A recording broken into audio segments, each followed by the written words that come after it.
It's the 31st meeting between USJ and your TCA Lions. Hi, everybody. Dave McCulley along with Stan Gerard. Philip Robertson's our producing director. The executive producing director is one Jay Cashin, and I would think that Bradley White is going to be on the camera with us tonight as well. About 29 and a half minutes before we kick it off here at the Lions Lair. Stan Gerard, good to be with you. And the boys from USJ are taking on the boys from TCA. It is the boys of fall. And the field in immaculate condition, 81 degrees. Chance of rain maybe later tonight, but I think right now it's going to hold off, knock on wood. But great to be back with you. Great to be back with our Lions. And tonight they take on the old rivals from just around the corner and around the street, the USJ Bruins. Well, it's been quite a few years since we've gotten a win over these folks. Matter of fact, it was 2013 over at USJ, 35-0. Then the following year, 2014, was TCA winning 55-14. In that game, and it's been a long, dry spell ever since then. We've had 2 or 3 games where we can say right here we quite honestly and probably should have won, but various reasons we didn't come up with it. But, you know, Dave, tonight's as good a night as any. Let's get her done tonight. No doubt about it. USJ coming in at 2-0. They have wins over NPC and ECS. Blake Butler's team came here last week and got beat 35-7 in the NPC game, and ECS they wound up winning that one 28-5. Last week, the Lions took an early lead, only to give up the lead 8-7 at halftime, down 16-14 in the third quarter, and then Stan, the wheels came off, and we lost pretty big, 50-34. Put some points on the board. If you told me before the game we'd put 34, I would have thought we'd had a good chance to win, but the defense just, well, we couldn't stop that great running attack for the most part. They ran 5 different people, Memphis Business did, at the quarterback position, 2 of them into Wildcat, 3 in the shotgun, and there was just too much firepower in the third and fourth quarter, and we lost 50-34. Not actually that big a defeat. If you look at the key last week was turnovers, turnovers, and turnovers. We had 4 fumbles and 1 intercepted pass, and we had over 400 yards of offense. Both teams combined for over 800 yards of offense last week. Sure. And when you get 400 yards of offense and you lose by 16 points, there's only one thing you can say is you turn the ball over, and that's what we did.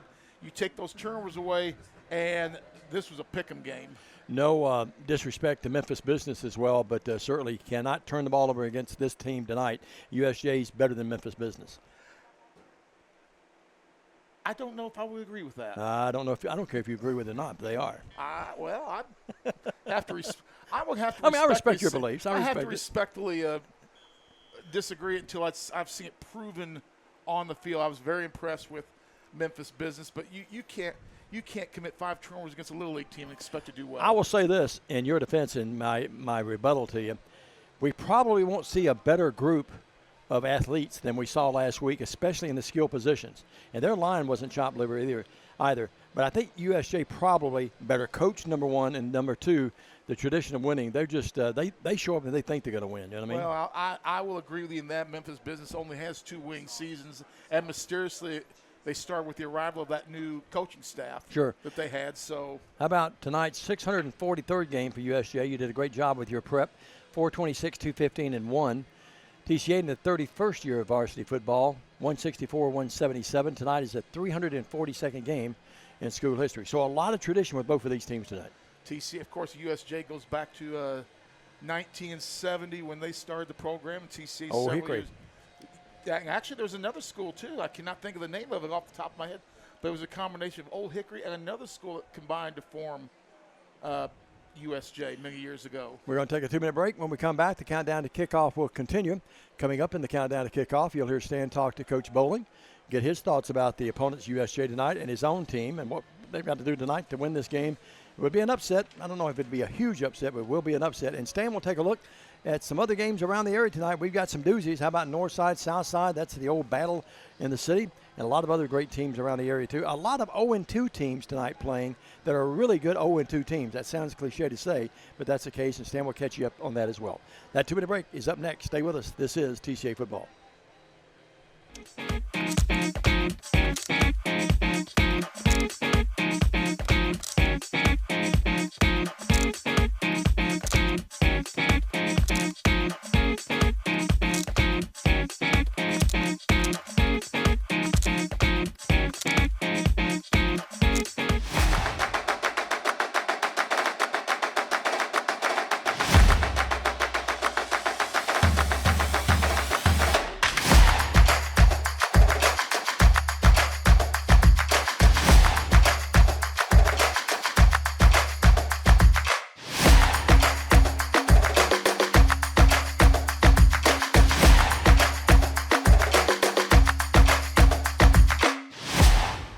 Chad P. Wilson with Foundation Bank, a family-owned community bank here in West Tennessee. Your checking account should be more than just a place to store your money. Our Foundation Benefits with High Interest checking account pays you interest, but also includes identity theft monitoring, cell phone protection, and roadside assistance. Start a financial conversation with us today by visiting our website, foundationbank.org, or call us on the number on your screen. In the meantime, God bless you. Terms and conditions apply. Foundation Bank is a member FDIC and an equal housing lender. Premier Dental Center offers compassionate, high-tech dentistry for every member of your family. Our experience and use of advanced technologies gives you a higher level of care in general, cosmetic, and sedation dentistry. Call 731-300-3000 for an appointment at any of our 4 locations in Jackson, Bells, Milan, and Lexington. Visit Premier Dental Center for a game plan for a winning smile. Creating smiles and building confidence. Premier Dental Center. Believe in family. Believe in your fellow man. Believe in daddy-daughter dances, home-cooked meals, and bedtime stories. Believe in honesty and an honest day's work.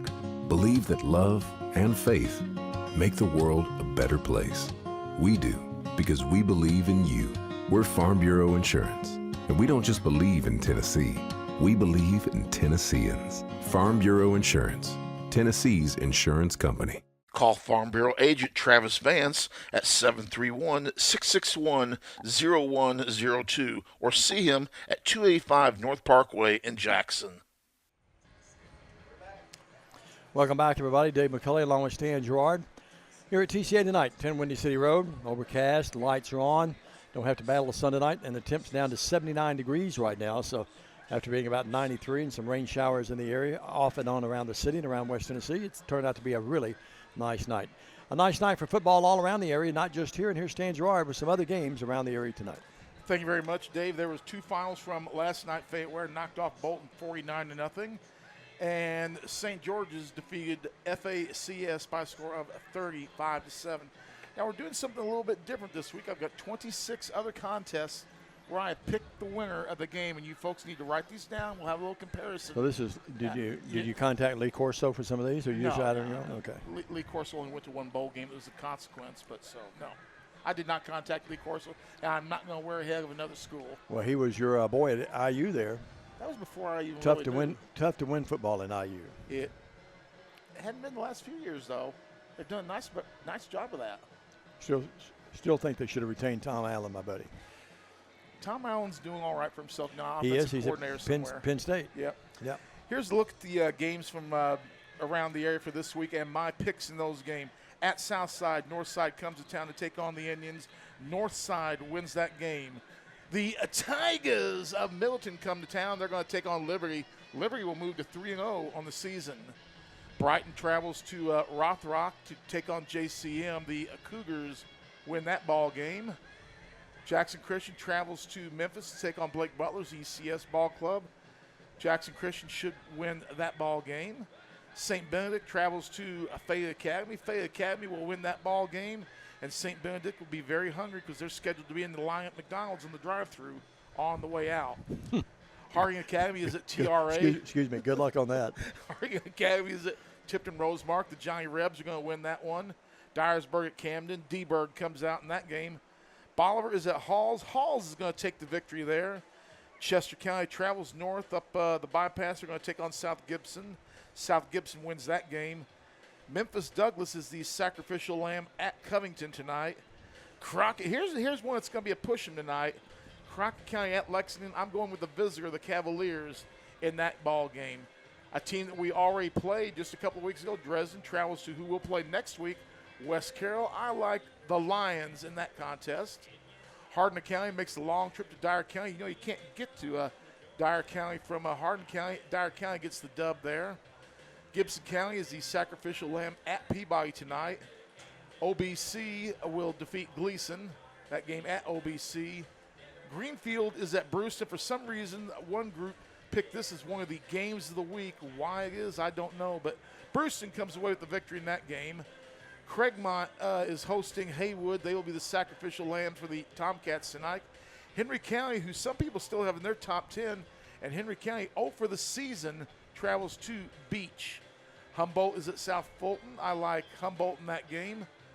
And Dave, this is one I'm sure you've heard a little bit about this week.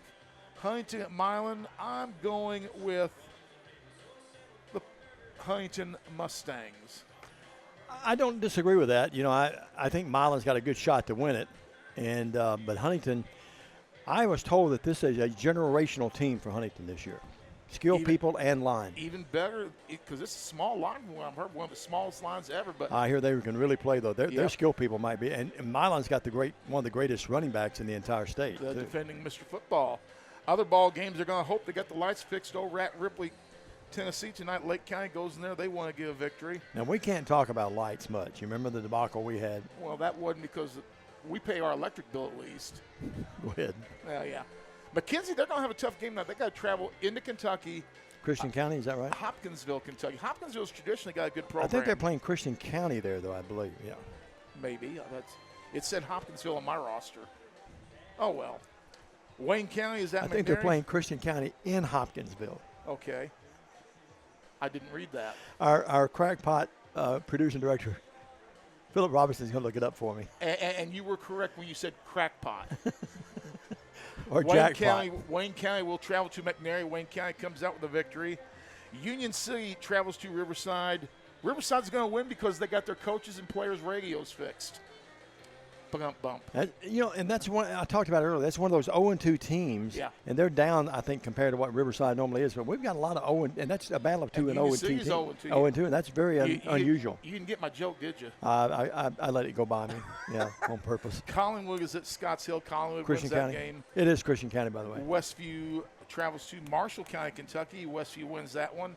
Bye weeks are Adamsville and Munford. Thank God Munford's off. They're not going to beat somebody by 60 tonight. And I wasn't trying to make you look bad. I just want to know that people, when they listen to us, that we do have some integrity about our broadcast. There are 26 games on the pick'em tonight. 13 road winners that I picked and 13 home winners. So that's unusual to pick that many road winners, isn't it? Yeah. But home teams are just the way it talented. felt. Well, I trust your judgment. Not in this case tonight where we're at, but we're Well, enough of Stan's picks and us cutting up. Let's take a 2-minute break, and when we come back, Coach. we'll get really serious. Coach Bowling's up next with Stan. This is TCA Football.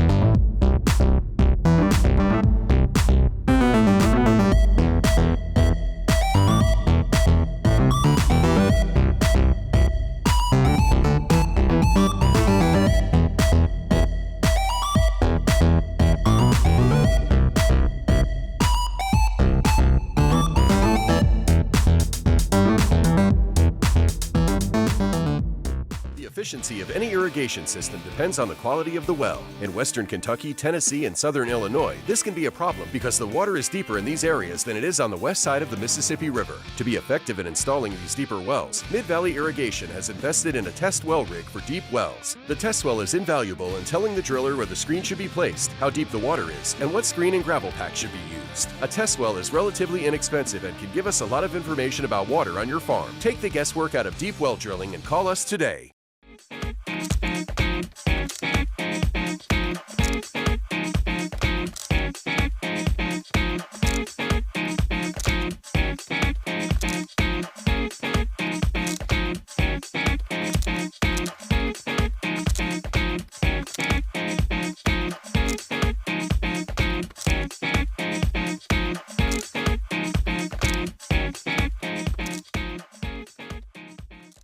I'm Chad P. Wilson with Foundation Bank, a family-owned community bank here in West Tennessee. Your checking account should be more than just a place to store your money. Our foundation benefits with high-interest checking account pays you interest, but also includes identity theft monitoring, cell phone protection, and roadside assistance. Start a financial conversation with us today by visiting our website, foundationbank.org, or call us on the number on your screen.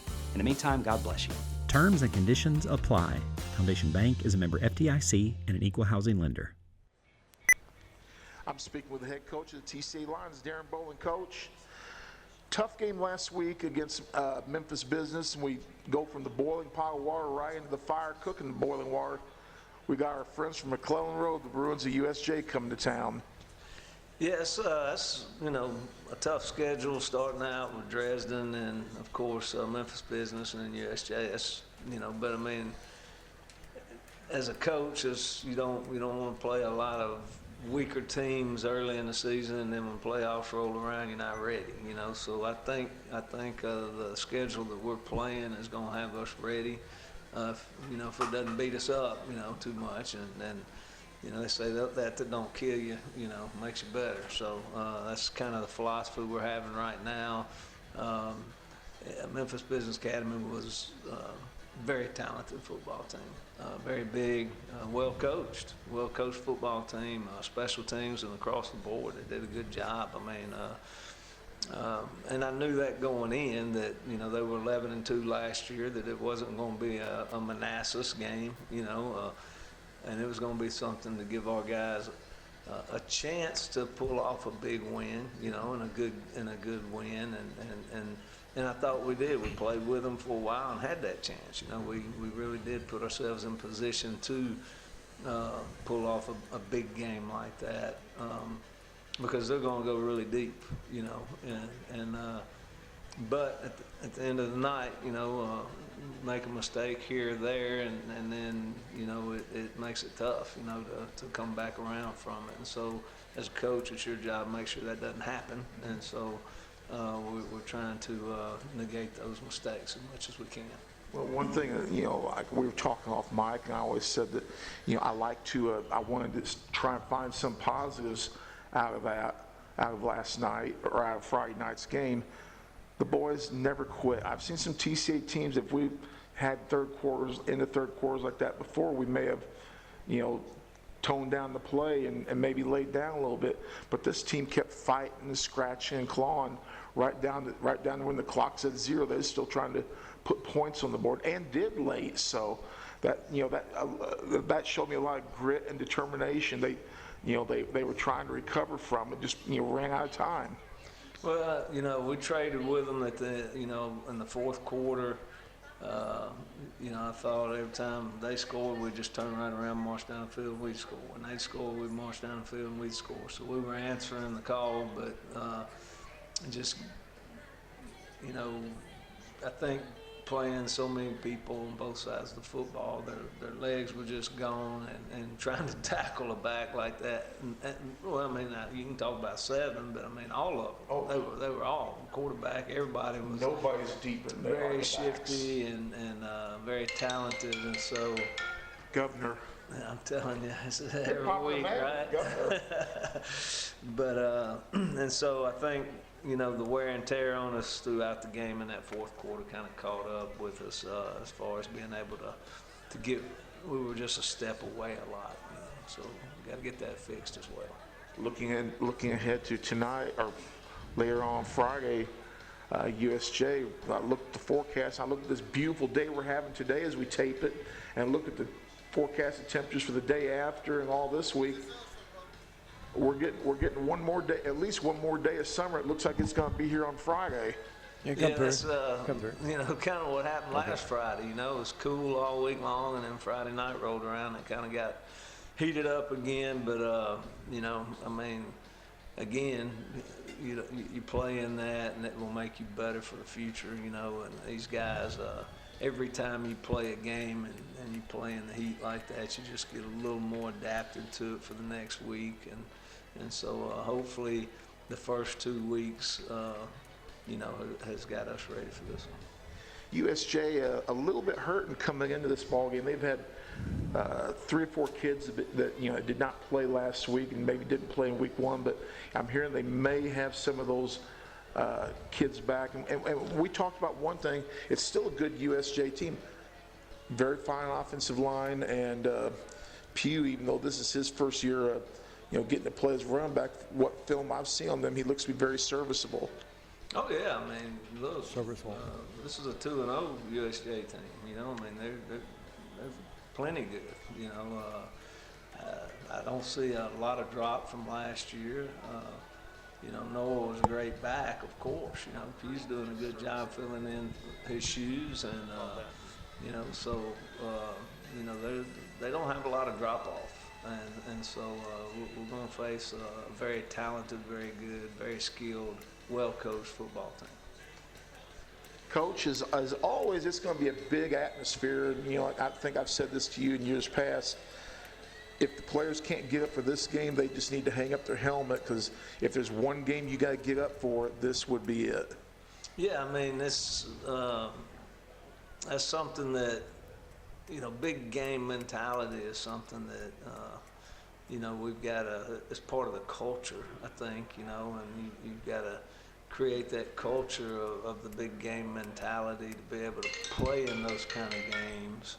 And, you know, it's tough. In the last couple of years, I think the big game mentality kind of may have, you know, got us a little bit too excited and that kind of thing. So be able to play a big game with a lot of emotion and everything, but still be able to stick to the script and do your job and do it well is something that, you know, that's the difference in those kind of games. And so the team that can basically do things right most of the night. You know, everybody's going to make mistakes, yes, but not big mistakes, you know. So the team that makes the big mistakes is going to be the team that loses.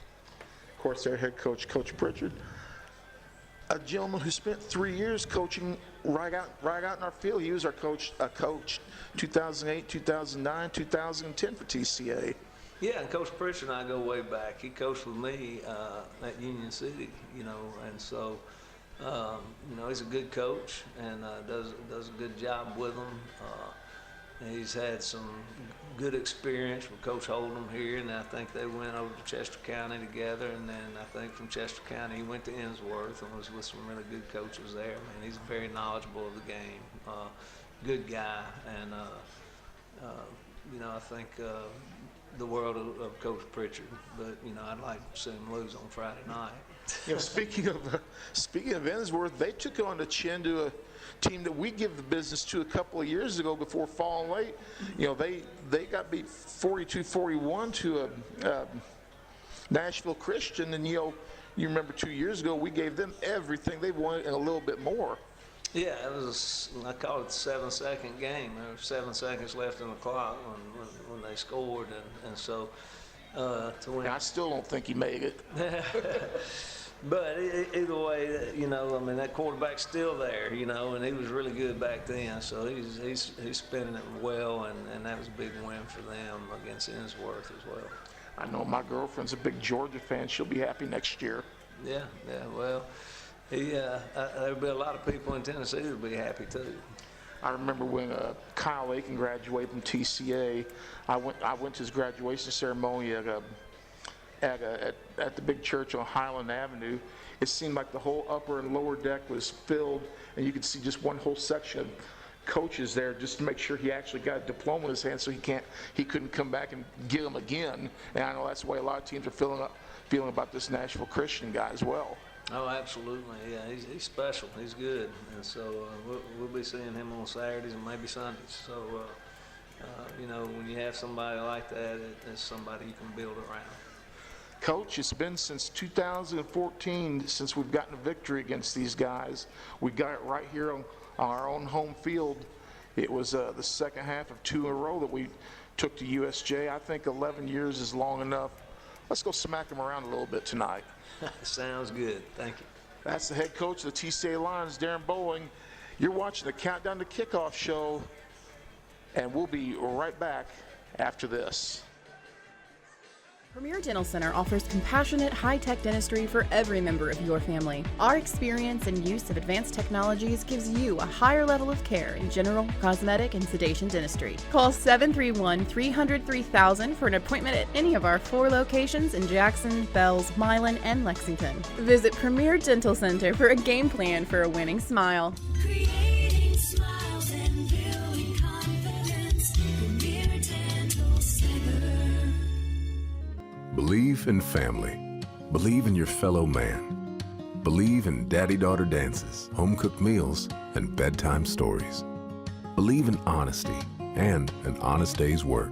Believe that love and faith make the world a better place. We do, because we believe in you. We're Farm Bureau Insurance, and we don't just believe in Tennessee.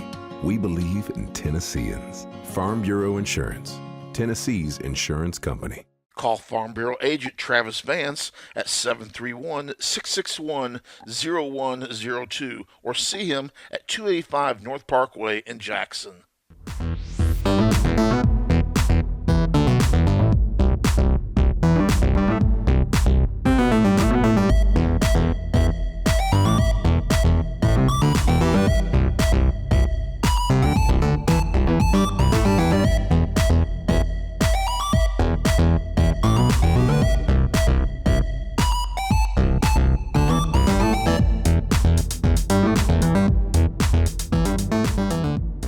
The efficiency of any irrigation system depends on the quality of the well. In western Kentucky, Tennessee, and southern Illinois, this can be a problem because the water is deeper in these areas than it is on the west side of the Mississippi River. To be effective in installing these deeper wells, Mid-Valley Irrigation has invested in a test well rig for deep wells. The test well is invaluable in telling the driller where the screen should be placed, how deep the water is, and what screen and gravel pack should be used. A test well is relatively inexpensive and can give us a lot of information about water on your farm. Take the guesswork out of deep well drilling and call us today. Welcome back, everybody. We're back here at Trinity Christian Academy. USJ has come out. They're walking right in front of the home crowd here, and their big crowd across the way is settling in. TCA has a huge crowd here as well, and we get ready for what we think is going to be a really good football game. Darren Bowling, you just heard from him, 34th year, 254-123, third year here at TCA, 16-9. Derek Pritchard, you heard Stan allude to the fact that he was an assistant coach here back in the early 2000s. Second year's head coach at USJ, 12-2 overall, and he was assistant coach at TCA actually from 2008 to 2010. Stan, you gave all your picks earlier. Great job with the interview with Coach Bowling. What's your thoughts about what does TCA have to do to win this home game tonight, to move to 2-1, and to send USJ to 2-1? Well, they're having the coin toss as we speak, and let's see if we can get that. Looks like TCA is going to defend the north end of the field. Looks like we have won the toss, and we have declined to the second half. So TCA will kick off to start this ball game, and they will defend the north end zone. They will be moving from north to south. There's your geography lesson, Dave. And USJ will be defending the south goal, moving from south to north. Simple thing for TCA, get off early in this ball game. I would like to make a statement against USJ. Right off the bat, let's give them a 3-and-out. To me, that's something you can make a defensive statement right away by making them do 3-and-out. Would set an early tone, wouldn't it? It would set a very huge early. Just like our friends from USA, when they came out in the field, they tried to make a little bit of a statement, walking out in front of our home crowd instead of going around the side like they could. Let's take another timeout. When we come back, we'll have more of the countdown to kickoff right here on the TCA Broadcast Network. Almighty God, we thank you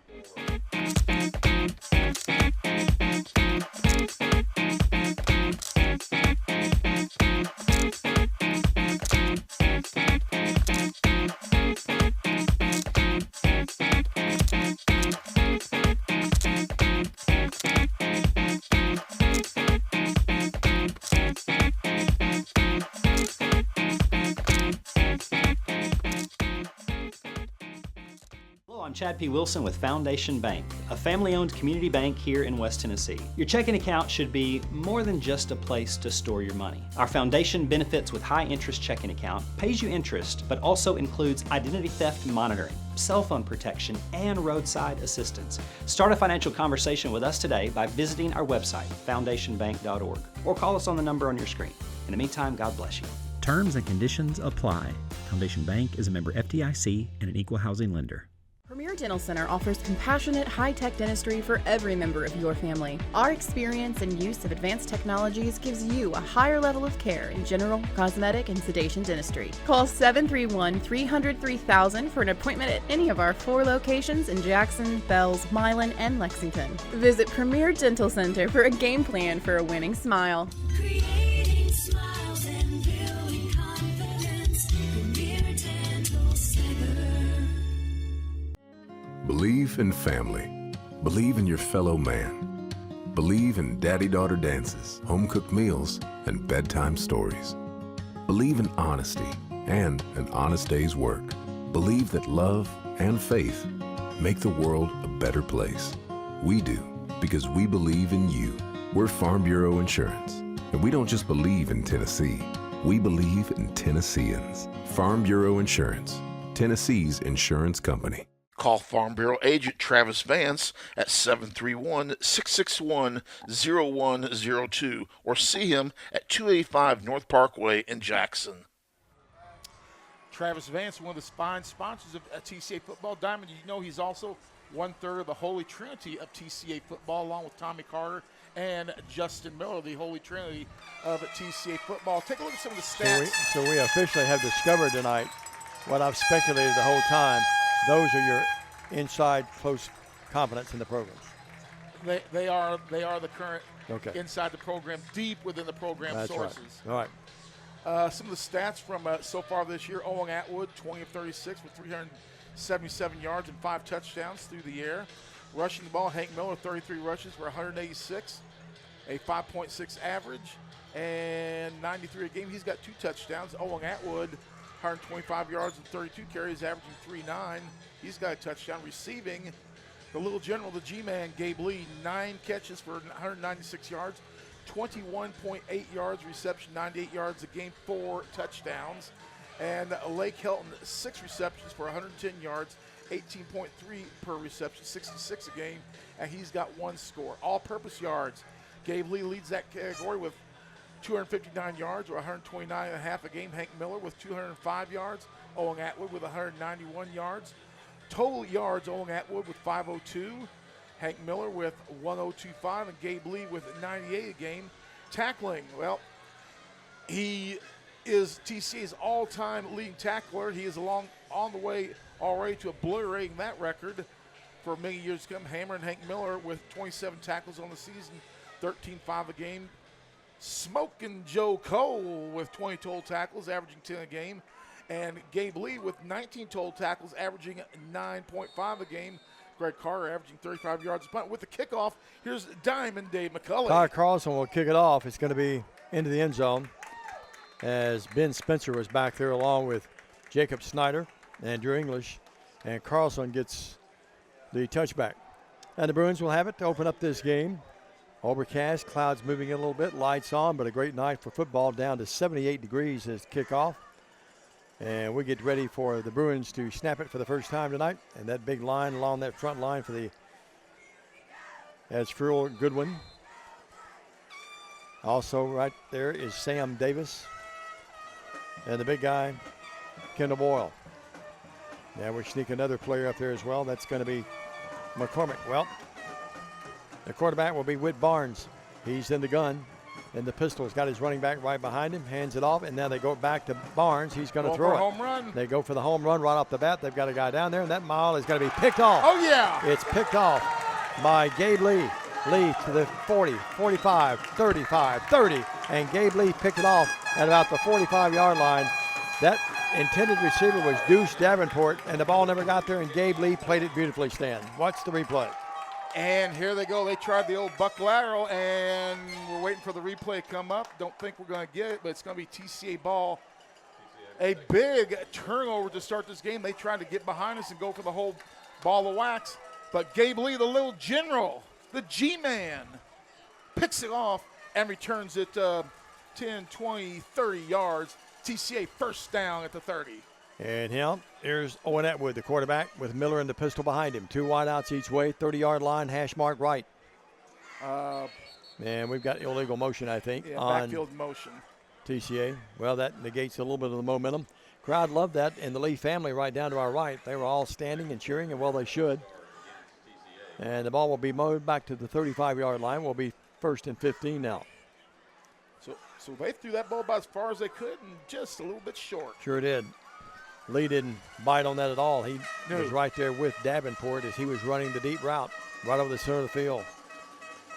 4 down lineman for USJ. Jim Hardigree, the longtime defensive specialist, the coordinator there. Looked like we might have moved again, but get away from it. Here's the pass out in the flat. It's going to be caught. 35-30 and out of bounds at about the 27-yard line. That's going to be Cam Harden. And that ball's at the 30 all the way down to, he's going to pick about 5, 6, 7, 8 yards in that play. 8 yards, yeah. Hash mark left, 2nd down, and now about 7. Nice call by the TCA coaching staff. Of course, Darren Bowling, the head coach, Mark Jackson, Nathan Bibb, Will Brasher, Thomas Henderson, Hollywood Henderson. 2nd and 7 at the 27. Handoff, Miller. Miller breaks a tackle, breaks another tackle, breaks another tackle. On his feet to the 25. He just lowered the head, and he became the punisher. No, he picks up about 4 on the play, but he brought the wood on that one. Look at this play. Runs over one with a big stiff arm. Another one tries to cut him at the knees. He bounces over him, barrels over him like a bulldozer, and took 2 TCA, guys to bring him down. Short. Yeah, 3rd and about 3.5. And at the left hash, Atwood will send his receivers. Lee is far side right. Here to the near side will be Helton. Talked to Melissa, his lovely mother, before the game. Put a man in motion. They hand it off to Miller. Miller bulldozes his way to the 20. He's got the first down, folks. Pickup of about 4 on the play, 2 carries for 8 yards for hammering Hank Miller. And so far, that offensive line, look at this. They're winning the line of scrimmage. We did a little cross buck with the pulling there. Got a nice hole to run through. First down, Lions. Tackle by the junior linebacker, Eli Yandel. See, when you cross your blockers like that, that also causes the linebackers to freeze up a little bit, because usually when you pull across that way, you're expected to go off to the A gap either side. Coach Pritchard pacing along the way, back paddling over there. So is Darren Bowling. He's down on one knee here.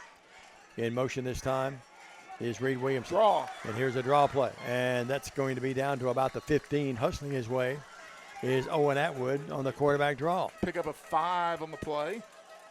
Take 5 every down. That gets you a lot of first downs. Want to Give me 4 or 5 every play. I think I'm going to win ball games. Yep.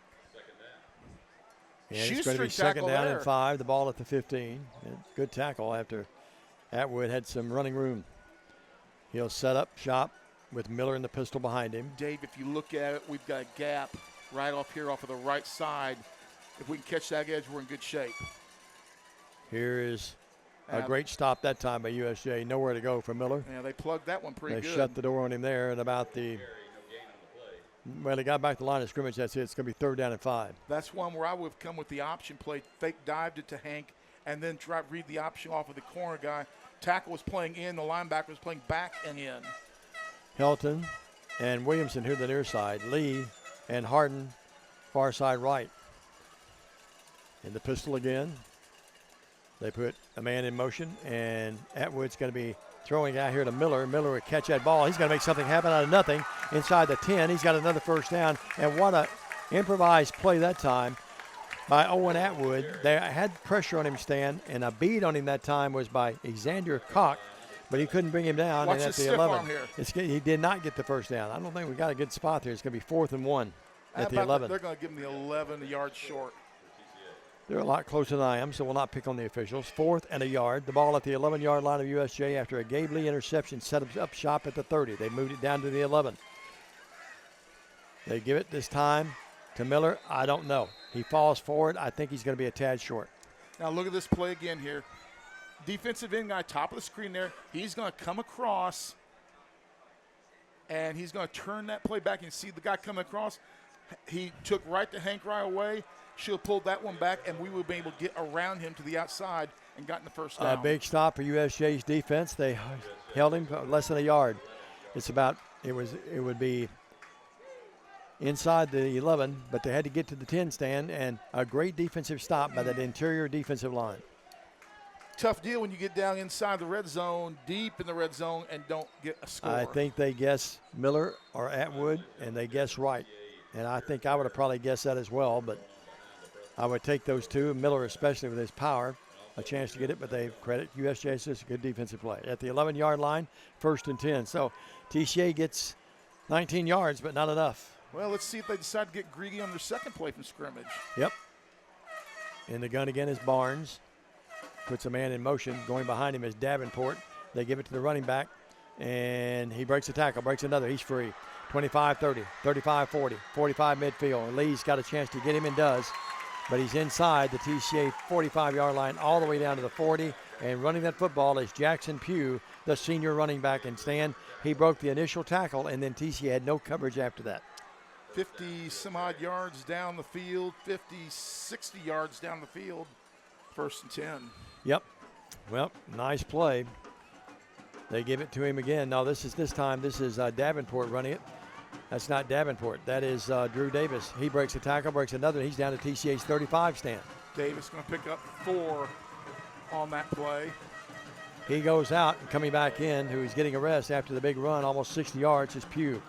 Well, they give him 4, 2nd and 6, you're right. If you look on that, their line blocked down. They tried to set up the wall, and they cut back, and exactly what he did, cut back off of that once our line was going in that direction. The Bruins have something cooking now after stopping TCA inside their 15. Barnes waits the snap, goes left, throws left, and is caught, and then bang, what a hit. Lake Hilton put a hammer on someone over there. Well, let's see here. No, excuse me, that was Reed Williamson, number 6. They've gone back to their regular numbers like they did last week. That first week threw me off a little bit. Some of the jerseys weren't in. Well, it's a loss of maybe a yard, so let's give him 3rd and 6. Big play here. You think it's probably 2-down territory, though, for him, Stan, I would think. Yep. Barnes in that gun has a running back to his left, and then Pugh right behind him. They give it to Pugh. Pugh runs left and turns the corner. It's going to be a little short. It's going to be 4th, about a yard. Pugh's going to pick up. Here's the 4 on replay. play. Good coverage by TCA, denying him the first down, although he had ahead of steam. Had a lead They blocker pull the on guards, that, too. yep. Pulling guard there that time. Turns the corner. And it's 4th and about a yard. 64 on 2. Kendall Boyle had a beat on him, but he was just able to get to the outside. Big Kendall. 4th and 2, actually, at about the 33. And, boy, that's a false start. No, TCA jumped, but stepped. it looked like a receiver left over there too quick, but then TCA's going to be Well, called for offside. I wonder if we can see that again by chance. Nope, they're not going to give it to us. So it's going to be first down. So they get the cheap 5, Stan. That hurts. I saw the receiver move. I guess he moved after we jumped off sides is what I saw. Yep, that's what happened. 1st and 10 now. The ball at the 27. And now They're what do we moving have? again. They say we jumped again. He's making a motion, and that's drawing us off sides. That'll move the ball Can down we to the see 22nd that? Can or we see that 22, again? and it's going to be 1st and 5. Watch the hand motions on the guy on the far left side. No, we didn't get it. That's what I saw with the naked eye earlier. So it's 1st and 5 at the 27, or 26 Well, actually. We're saying he's drawing us off sides, and we're not. Guy right in front of us is not seeing it. 1st and 5 at the 26. USJ moving now. Give it to Pugh again. Gets another great block and crushes his way near the chain, but he's going to be about a yard short. He gets down to about the 20. Gets about the 22-yard line, and it's going to be 2nd down now and a yard. They're getting to our edge, and that's why they're making the yards. They're not trying to I'm go up running the my gut on yards us. and line together. Pugh's got the first Oh, down. big Oh, tackle. no, he stopped. But he does get inside the 20. He's going to be very close. I think he's going to be about a yard short, Stan. Who made that tackle? Hank Miller with the tackle. Hammer and Pick up of what? About 1 on the play. 4th and a yard. That's a great play by Hank Miller. He is Johnny on the spot. The ball at the 18. They have to get to the 17. 3rd and a yard. Well, need a big stop here. Look at that tackle. I'm pretty sure they're going to give it to Pugh this time. Well, he's out of the game. They bring Deuce Davenport in. He's right to the right and behind quarterback. Short side of the field here to the near side. Barnes directing traffic. Hands it to Davenport. Davenport gets the first down and more. He's inside the 15, down to about the 13-yard line. Made a great cut at the line of scrimmage, Stan. Look at this cut he made. Davenport The great picks cut. up 5 on the play. Watch this cut by Davenport. Look at those feet, nifty feet. So they're not outside of that first run. They're not ripping it off in huge chunks. No, 1st and 10 at the 13. Here you go, Philip. There you go. Your lovely wife, Christy, brought those to you.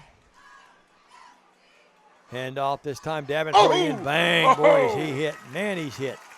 That was a little violence on that play. Watch this again. That's big stop by Goodwin. Man, what a stop. That's a hit of the year thus far, Stan. That's a hit of the year. He and Miller can lay the wood down. Was no that games. Davenport again? Yes, it was Davenport. 2nd down And 10 at the 13. They've got back end Davenport to the right of Barnes. And here's the handoff behind him to Pugh. Pugh hit again. Great stop that time by Joe Cole. Big Joe Cole with the stop here, coming in from the left side linebacker. Watch him. He's going to come across, recognizes the play. A little late, but got there just in time. Textbook form tackle at the hip and slide down. And that's going to be. You stole my thunder, Stan. We've seen 3 textbook tackles in the last 2 or 3 minutes. Maybe maybe a yard on the play. 3:45 clock running. First quarter, no score. TCA came up with an interception on USJ's first possession, moved it down to 11, and was stopped a yard short of a first down. And then the big play that they had with Pugh running at 60 yards has set up now in TCA territory. USJ calls a timeout. We'll call one with them. Timeout USJ. 3:33 first, no score. TCA faced with a 3rd and 9 from about the 12-yard line. Back up to this. Stay with us.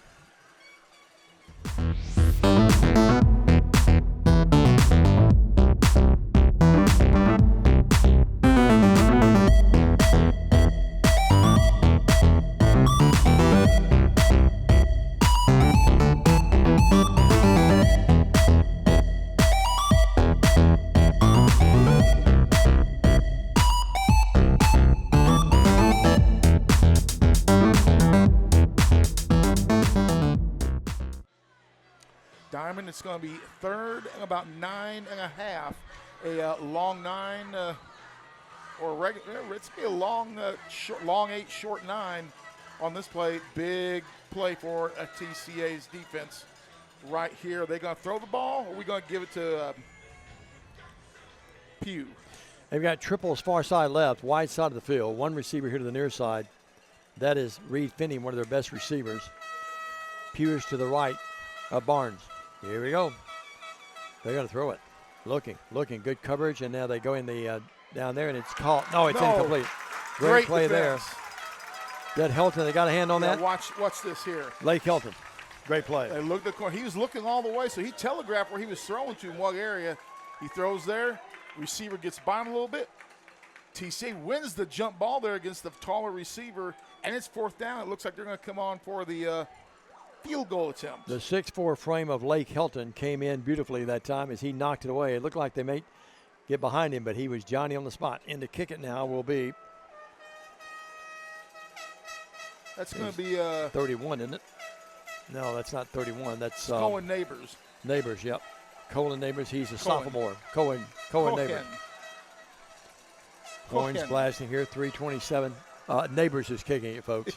Take my word for it. Luke Brown is a holder. Well, the Lions hold, make them attempt a field goal, and it will be a 28-yard hash mark right attempt. Let's call it. It's going to be right. Call it a 29-yard attempt. Yeah. Snap is back. The ball is down. That kick is up, and it is fluttering its way, and it is. Did it make it over? Good. It barely got through that upright to the left over there. It was a knuckleball. I don't know that someone didn't get a little bit of a finger on that, but it's a 3-0, 3:21 in the first. 3-0 Bruins. We'll be back right after this.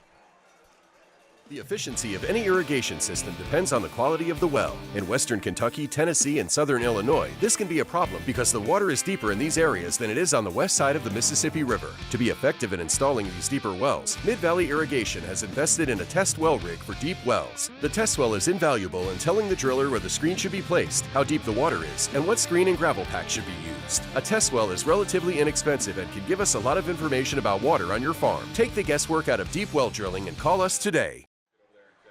Well, Travis Vance bars back from the last drink. He's 1/3 of the Holy Trinity. Justin Miller, another 1/3 of the Holy Trinity of TCA football, brings us back from that pass commercial. And we're back. USJ gets the 3-0 lead. TCA's defense after that opening play, 60-yard run. Defense stiffens up, and it's 3-0 with 3:21 to go in the first quarter. Got a message from our great friend Bill Hamilton, one of our best friends, Stan, and he says there was a lightning delay. At ECS? Jackson Christian at ECS, and that's not starting for another 10 minutes down there. Wow. Thank you for Bill watching in. Yeah, we saw some lightning in the Jackson area earlier around 4 o'clock. I know Joey Jones, one of your former employees. Yeah, is, Joey, one of the probably watching in. He and Rito, great friends of ours. Had a little exchange with Joey today. Here's last English. night. Drew English is going to kick it off. Yeah, different guys doing that. And there's the kick. And it sails down to about the 1 yard line. Did he pick that thing up? No, out of bounds. Oh, no, they're going to he say. touched it. Oh, my. He touched it. He sure did at the 1 yard line. Good Big mistake night, there. Irene. Watch the replay. Big mistake there by the Lions. Oh, you let that go, son. Yeah, tried to pick it up, and he's out of bounds at the 1 yard line. You had plenty of time. You let that go. You keep an eye on what's coming at you. Unless that ball drops dead or they're getting ready to pounce on it, you let that ball roll. Yep. Matter of fact, you get on your hands and knees and you blow on that football to get it out of bounds. So a turn of events here. TCA had all the momentum after Gabe Lee picked one up and returned it to the 30 or picked off a pass and returned it to the 30. Dave, that's a 35-yard difference in And starting it's gone position. south now. Atwood. And we've got a whistle. Whistle shrill through the night air. We had Reed Williamson in motion that time. If it's against TCA, it's a half the distance. That's what it is. It's back inside the 1. Well, first and 10 there. Or first and 11, basically. so we're trying to shoot ourselves in the foot. Well, we talked about it. Can't make mistakes tonight. Yep. And that's a big one there. They're going to cover up the middle here. Atwood. Yeah, they've got those linemen punched right up in there, and TCA's going to try to go up top. They throw with a fly pattern down here, and it's incomplete. Oh. And no flags. No, tripped. As pass intended to Lake Elton. You guys' feet tangled. I wanted to say pass interference, but truth be known, they got their feet tangled. No call. Yep. And probably a good no call. Yeah. As he turned to look back at it, I thought he had him beat for a while, but you had help coming in late on that play. That may have got him held a little bit confused there. He got his feet tangled and dropped. Second down to 11 inside the 1. Miller in the pistol behind Atwood. 2 receivers each way. Again, TCA's going to try to throw it over the middle, and it's incomplete and picked off. Intercepted. Picked off by USJ. Pass was thrown over the extended arms. And you'll see the replay, this. and it's picked off by Drew English. Yeah, we just tried to throw the ball. We had a receiver wide open, and Reed Williams was the guy that intended the pass was intended and watch for. what this guy tries to do. He held that ball out like he was going to toss it out, but we tend to do that about once a game. Throw the pick when it's a too high a ball, and if our receiver would have been 10 feet tall, I don't know if he could have gotten that. They one. replaced the football. They got to get another football out there. Gosh almighty. And now USJ has set up shop now at the 20-yard line, first and 10 of TCA. Where they went 80 yards a moment ago. And here they are now, 20 yards away from pay dirt, and they lead the game 3-0. Can TCA come up with another big stop? That's actually inside the 20. Yeah, it's about the 19-yard line. 19, yeah. Yeah, 19. That's eagle-eyed Gerard here. Empty backfield. Put Pugh in motion. Now they set him to the left of Barnes. Pugh's got the handoff. He's hit. Joe Cole got a hand on him, slowed him down, and then people got there to finish him off after a pickup about a yard to the 18. Joe Cole coming across, rigging, turn, cut in. Got enough to slow him down. Let's give him 2. It's going to be a second down and short 8. Yeah, Pugh picked up more than I thought he did on that play. But upon further review, he probably should have got a little bit more. Yep. That's a nice play by Joe. He went right at the shins. Yeah, got to wrap up on that play, though. Wide outs each way. In the slot is Pugh here to the right. Watch what he does.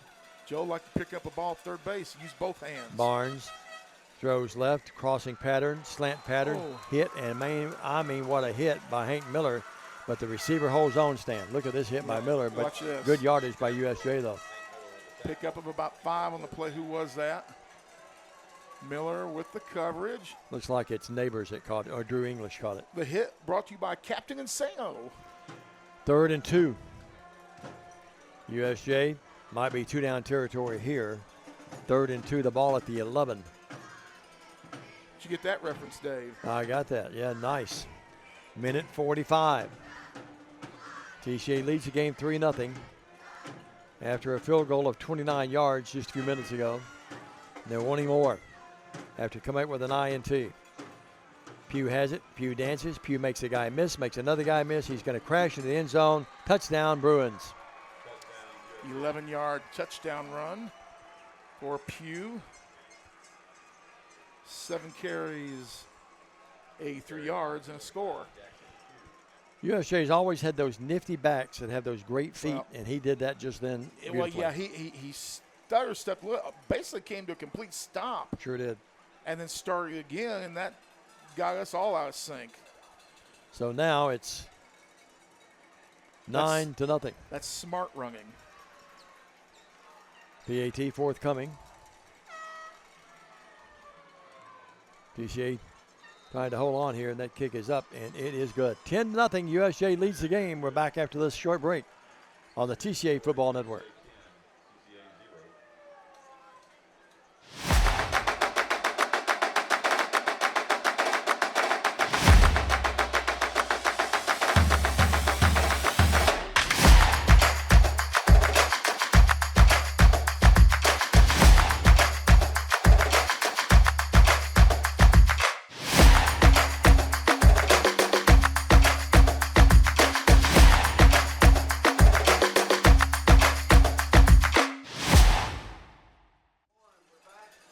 Well, we give them a 20-yard field, and they score. $1:24 to go in the first quarter play. USJ 10 and TCA 0.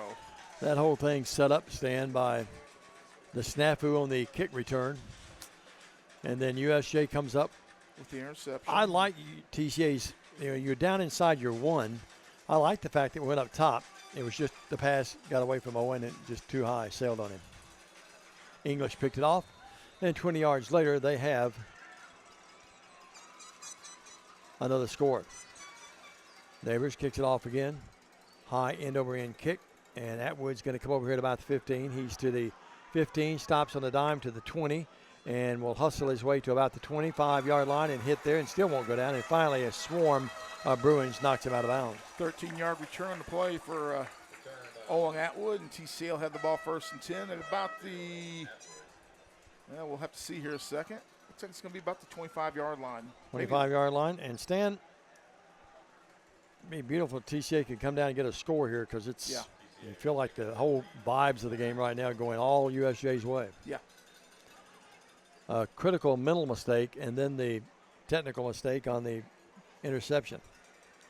Remember, TCA had it down to the 11-yard line on a 4th and 1, and USJ stopped them. And after that, the big 70-yard run set them up for the field goal, and now the interception sets them up here. Handoff, Atwood almost dropped that football, but gives it to Miller, and he crushes his way for maybe a yard, and that's about it. About 1 on the play. Yeah, we're going right at the strength of their defense, Dave, Yep, with sure that are. play. Yeah, that's a nice play there by their defensive end. And But look where they're, that's 4 carries, 9 yards for Hank. That previous play, they were pinching down with everybody in the middle. 2nd and 9, ball at the 26. Throw it out here in the flat, it's caught. And catching that football and then being pinned at about the 31. Nice tackle there by USJ's Eli Yandel. We talked about him before. And that was Joe Cole. That Joe called it. Williamson caught it. Okay, Williamson. Yeah. Under 30 seconds. At the 31, it's 3rd and about 4. Big play here. TCA needs to convert. The haze sets in here between us and the lights. Fly pattern downfield, and it's incomplete. And Gabe Lee had to come back and play defender to knock it away, or it would have been intercepted. Fans are wanting pass interference. Let's see that one again. Don't have that one on replay. Sorry about that. Well, it's 4th and 4. I know Mama was not real happy on the play. 4th and 4, so USJ is going to get their hands back on it. Could come out here with pretty good field position. We need a big punt here. Averaging 35 from yards Greg on a Carter. punt. And back to receive this thing. Is that English again back there? Yes. No, it's, I believe it is. We'll double. Their numbers, the Columbia blue, hard to read on the white uniforms when they don't turn a certain way. Snap back, and he gets it off. Carter, it's not a good kick. Oh, good night. A knuckleball, a sidewinder, get a better roll out of it than probably we deserved. They had back there to receive it was English. And USJ's going to have it at their own 40-yard line and stand. We got lucky that thing just came off the side of his foot and really could have gone out of bounds 10 yards down the field. But in this case, we get about 25 more. He picked and up the ball's, his average. Yep, and it's the 40. It's going to be 1st and 10 by the Bruins.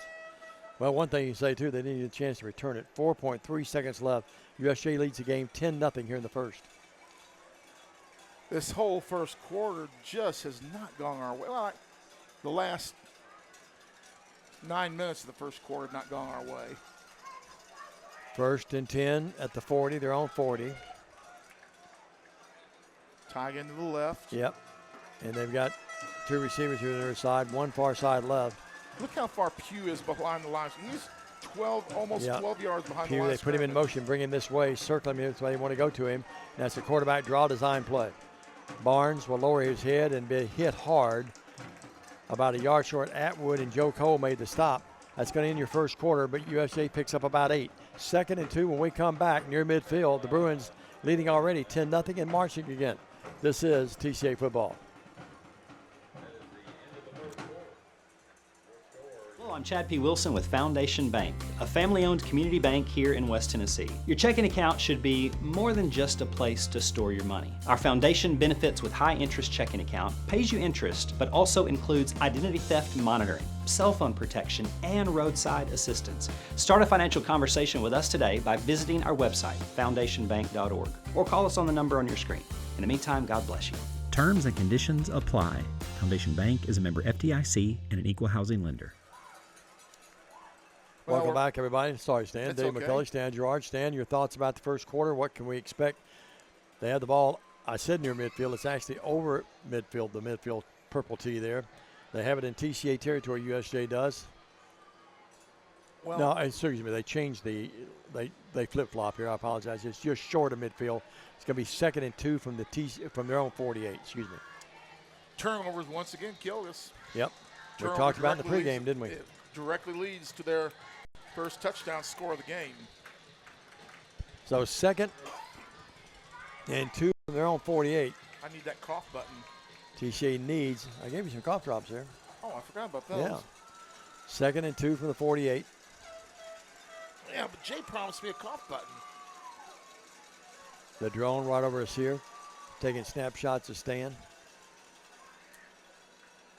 Barnes hands it off. Pugh, 1st down and more. Midfield down to 45.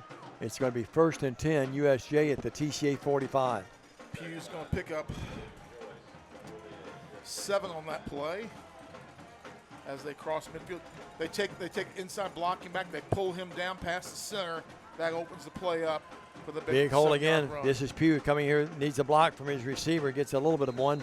Crashes his way over the 30, down inside the 30, and down to about the 27-yard line. Another 1st down by USJ, and Stan, they're beginning to win the battle at the line now. 18 yards on that run. They go with a quick offense. Barnes. They take Pugh out of the game, and Davenport's in for him. They give it to Davenport. That's Brandon's not own Davenport. That is Davis, and he's hit. And Flag now flag late. comes in right around. It's one flag at the line of scrimmage. There's another flag out in the flat. Holding Yeah. Bruins. Big 71 there, the tackle that held Joe Cole as he threw. Let's see that again if we can. He was dropped for about a yard loss, but you'll take the penalty. It's going to remain 1st down, but it'll be 1st and long. Yeah, watch the guard that pulls here. Oh, yeah, he there pulls there. He hits Joe Cole right there and drives him into the ground, hands wrapped around him. Perfect form tackle. Tackled him, didn't he? Joe Yep. Joe's looking for the flag, and he gets one right at his feet. So it's 1st and 20, and now TCA jumps off sides.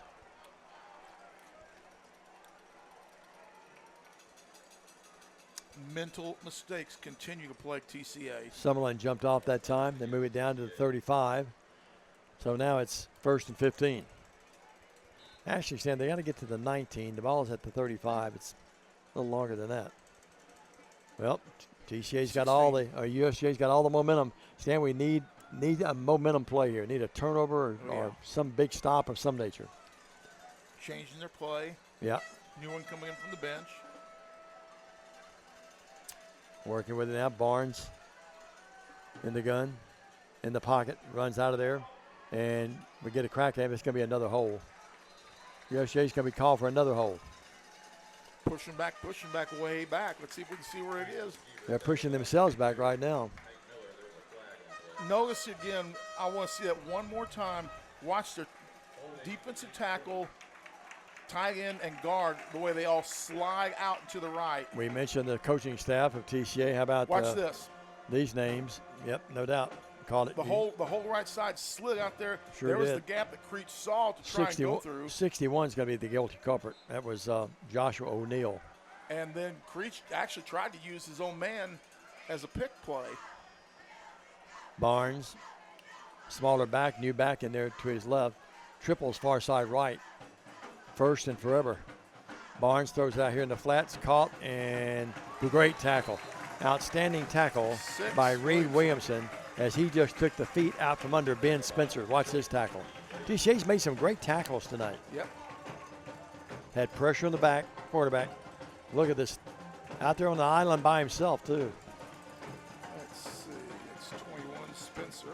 They got to get to the 19. It's 2nd and 30. Barnes, they bring Spencer. They keep Spencer out there. They flood the field far side right toward the USJ crowd over there. Watch for a draw or something here. Barnes. Nope. Rolls right, wants to throw right. And being pressured, run out of there. Being pressured again, and he didn't get away that time. No. And coming up the stop. Picks up about 2 on the play. Summerlin. Emery Summerlin. A junior defensive back. 3rd and now about 28. You hold them here, you're going to make them punt it. You think USJ might go for a 10 or 15 yard gain and maybe put themselves 4th and manageable, maybe. I don't know about that. TCA's got 4 down linemen. The way they're moving the ball, it wouldn't be a bad call probably. Barnes drops. They keep the back in there to block, and here's the pass. Caught, and what a hit. Oh. What a hit by Owen Atwood on the receiver, who I'm not sure how he held on, but Davenport held on.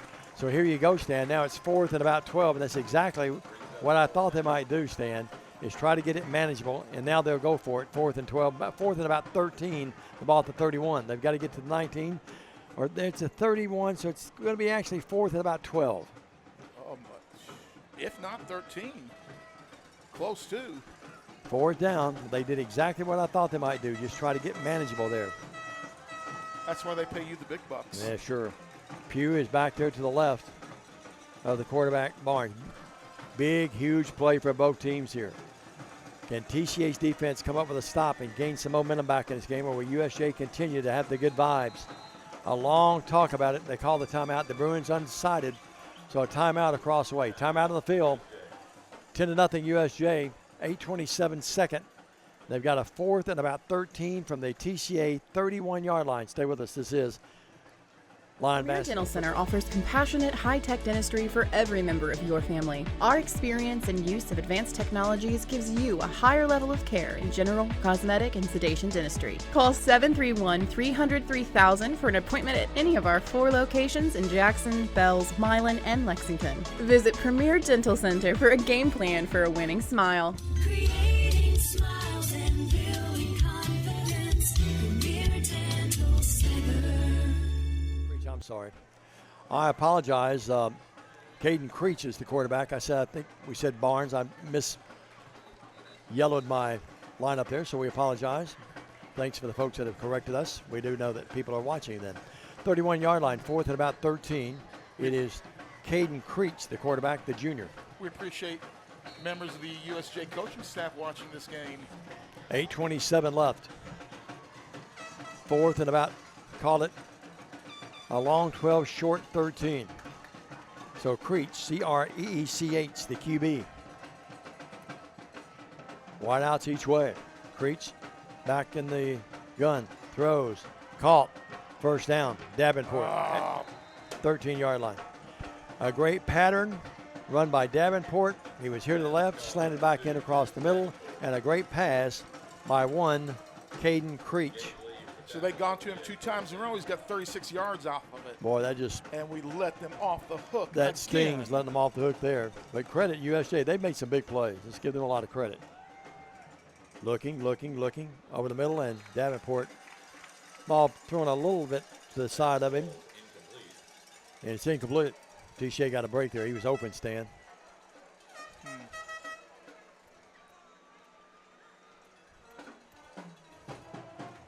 Should he have caught that? No. Okay. That sail on Creech, just like the one sail on Atwood earlier. Yeah, that one by Atwood, that's unfortunate because he had the man open back here to our right. 8:02 left, second stanza. USJ getting the call from across the way. Bryce King over there, former Lambeth guy. Nick Stamper, former Lambeth guy. Coach Hardigree, former Lambeth head coach. Bo Wallace, Alex Carey, Jake Plunk, Boris Whittle, Titus Wilson, Christian Armstrong, Trey Tigg, and Paul Keller. They've got a lot of assistants. And now, too much time, I think, on USJ. Let's see what they call here. Band is certainly pretty active for TCA tonight. Nope. Yep, timeout. They get a timeout. That's their last. 8:02, we'll take one with them. Second down and 10 at the TCA 13. USJ knocking on the door, and they already lead 10-0. Stay with us. Believe in family. Believe in your fellow man. Believe in daddy-daughter dances, home-cooked meals, and bedtime stories. Believe in honesty and an honest day's work. Believe that love and faith make the world a better place. We do, because we believe in you. We're Farm Bureau Insurance, and we don't just believe in Tennessee. We believe in Tennesseans. Farm Bureau Insurance, Tennessee's insurance company. Call Farm Bureau agent Travis Vance at 731-661-0102 or see him at 285 North Parkway in Jackson. And we're back. Creech puts a man in motion this time, the tight end. Hands it off to Pugh. Why not? He's had a big game. Pugh crushes his way inside the 10 down to about the 8. Have a lot of USJ. We can see who's watching. A ton of USJ folks watching us tonight. We appreciate that very, very much. And I apologize again to the Creech family. We had Barnes back there. My yellow marker hit 0 instead of 1. So I apologize for that. But Mr. Barnes got a lot of pub, and Creech will get his due here. And that's going to be third down stand. The ball inside the 10 at the 9. Another big third down play coming up here. Maybe 2 down territory the way they're moving the ball. Pugh again. Pugh wraps it up. Pugh is crashing his way inside the 5, and a flag comes in. That's going to be an illegal block. That may be a crackback block. Let's wait and see here. Here's the replay. Yeah, you'll see Pugh with the ball, and you'll see him push a guy, but it's the guy that he pushed and the wide out with the illegal hold there. Yeah, he's holding. Yep. That's on number 12 for them. That's Jack Kreider. Take down 2 points. You know, USJ's made a few mistakes in the game. Yeah. They've had their share, but they've so far fought their way out of them. They have. USJ, what a tradition and history they have. 426 wins through the years. 426 and 215 and 1 tie. I'm sure some person that keeps up with USJ football brilliantly is right on top of that. Now another whistle. I should have done the research on that. Well, Creech calls a timeout, and USJ gets one. It's third down and 16. Is that right? They should have been out. The last one was the third one, according to the scoreboard. We're going to keep it here, reminding you that tonight's TCA broadcast being brought to you in part by Foundation Bank, H.C. Phillips & Son, City Lumber Company, Premier Dental Center, Mid-Valley Irrigation, Travis Vance with Farm Bureau, Jeremy Rasnick with Tennessee Drone Services. And by the way, tonight's meals supplied by Asia Garden. Also, West Tennessee Bank, courtesy of West Jackson Baptist Church, the facility there as well. So all the folks pitching in. We have meal supply before and after the game each week with TCA Football. Stan, USJ shot themselves in the foot a little bit. It's back to the 18. They have to get to about the 4, so it's, well, third and about 14. Now, you were gone visiting, signing autographs. I tried to negotiate with Jade to see that you and me got a part of that pregame meal, too. Oh. Yeah, if they're going to get an Asia Garden pregame, I was gone socializing with Mickey Marley, the legendary one, back at USJ, and then Bryce King, former Milan player, former Lambeth player, one of my favorites of all time. 10-0 your score, 7:02, and TCA needs a here we couple go. stops here. 3rd and 14. Triples to the high part of your screen there. Creech slaps the hands and another whistle. TCA band honoring Ozzie Smith, the late Ozzie Smith, the late Ozzie Osbourne. St. Louis fans just had heart attacks when they said Ozzie Smith was dead. He's not doing well, though. He's been really ill. Yep. I did not know that. Yep, back to the 23.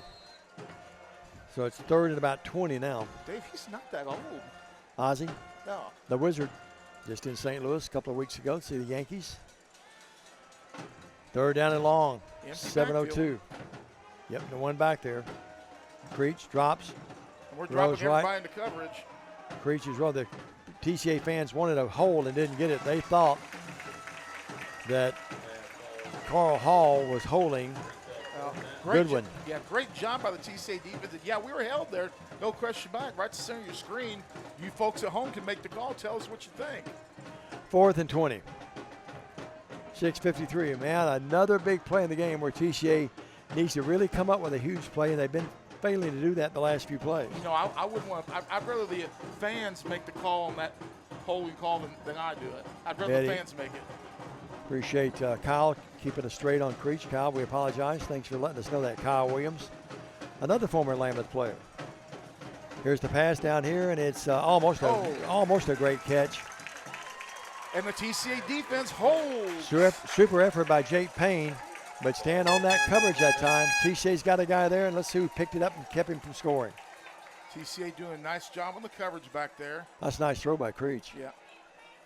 If this guy couldn't catch it, overthrown. no one else could. A little overthrown there.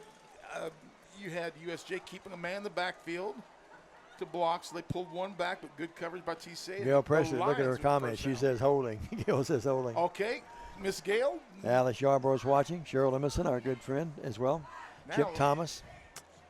Stan will catch your breast to name all those folks that's watching us tonight. Hand off Miller. No, it's not Miller. Keeping it at the Atwood. time is Atwood. First down 35, more. 40, Go, 45, go, go. midfield, 45, Go, kid, 40. go. Look at Atwood go. 30, 25, 20, 15, 10. Write it down, ladies and gentlemen.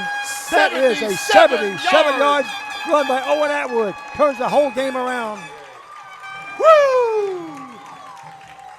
Holy moly on that one. Let's look at that replay. Well, He fooled me and he fooled USJ. They thought, and a great job by Miller disguising it. And Atwood, he just ran away Can from we everybody. see that one more time, if we can? Play of the year thus far. Here Yeah, it we is. saw a little late, but that's okay. He just goes. He runs away from their linebackers, and DBs can't catch him either. You're looking at one member of the TCA State Championship track team pulling away from the defenders. Owen Atwood.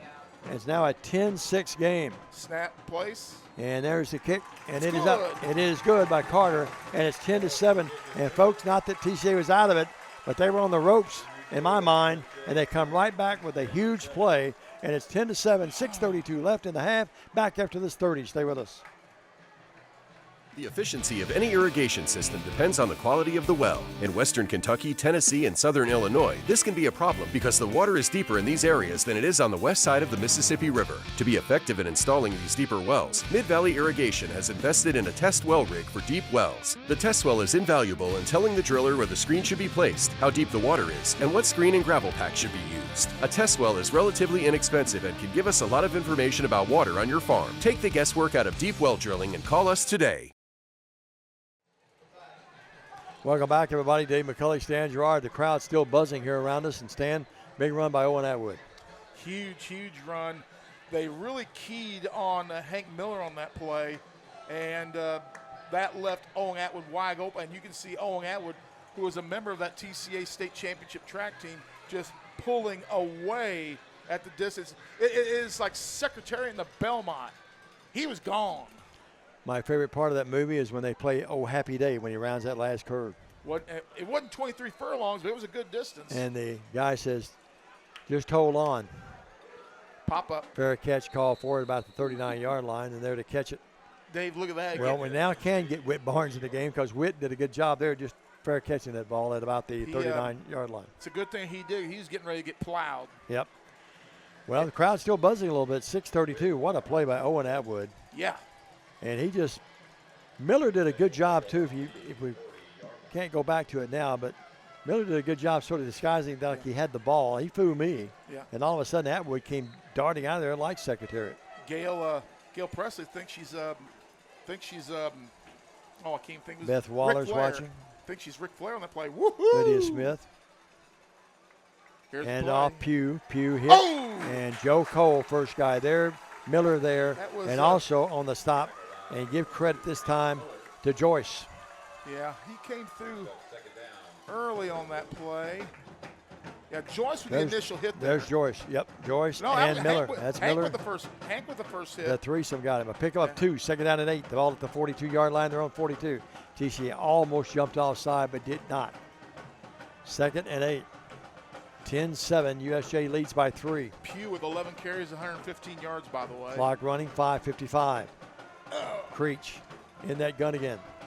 Drops back, looks, runs out of there. He's going to run for it. And he's tackled by Joyce, first guy there, and Joe Cole helped. About a yard short of the first down at the 49. So he got a decent pickup on that play. Going to bring up 3rd and 1. Good decision by Creech. Saw a gap and took the yards available to him. Good looking quarterback. 3 carries, 17 yards. He's not known to be one that runs up the gut a lot. Why would you when you've got Pugh back there too, you know? No. 3rd and a yard at their own 49-yard line. 5:15 clock running. Bruins by 3 with the ball. Pugh has it. Pugh dances. Pugh makes a miss. Now, does a good job juking his way into TCA territory at about the 48. 1st and 10, Bruins. Pickup of about 4 on the play is Pugh. You know, a lot of these kids know each other. You know that through the years. Moms and dads. Been a great rivalry through the years. Not a lot of social media chat this week about this game, surprisingly. No, it really wasn't. Not that I saw really. anyway. Nothing on Coach T, very little anywhere else. 31st meeting. TCA hasn't beaten them since 2014. 25-5. The Bruins have the advantage. Oh, that was 55-14, by the way. It goes back to the dude, doesn't it? Yep, the dude's senior year. Creech drops, Creech throws, and Out it's of caught, but bounds. he's out of bounds with it. Good coverage by Atwood. Atwood's having a big game. Oh, that was a 6. That 6 is there. I'm sorry. That 6. No, that's Atwood. It's 0, isn't it? No, it's 6. That's 6. Catch the replay here. All right. Oh, yeah, he's Atwood. clear out of bounds. Yeah, Atwood is there, but it is Reed Williamson. He's 2 feet out of bounds. Reed's had a good game as well. 2nd down. Now, in that replay. And 10 at the 48 of TCA. That replay, there was no question that he was out of bounds on that one. No doubt it? Oh, no doubt. I think. You've got more hellos we'll work in here in a minute. Beth Waller's watching. And halftime food is on its way. Hand off, and the line gets there and hits him. Boy, but he keeps pushing. And the first guy there, again, that impeded his progress was Jacob Joyce. And then Drew Davis carried it, gets about 2 or 3 stands. It's going to be 3rd and a good 6. 122 yards on 13 carries. They're doing a nice job on getting yards after the initial hit. Actually, it's 3rd and a long 6, almost 7 yards. 3rd down. Clock running under 4 minutes now. First half, TCA has pulled within 10-7.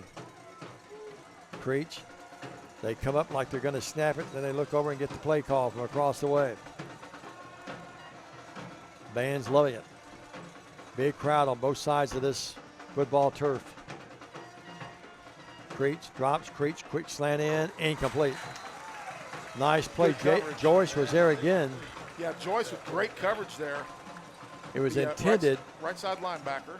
It was intended for Reed Finney, one of their best receivers, and the other 15 won out. So it's 4th and about almost 7 stand. Watch, they tried the little crossing pick play. And They're going to punt it. They're going to punt. Oh. That whole run by Atwood turned this whole game around. Gave Lee back to receive the punt. I can't reach this, and I'm afraid to go back any farther. 4th and about 7.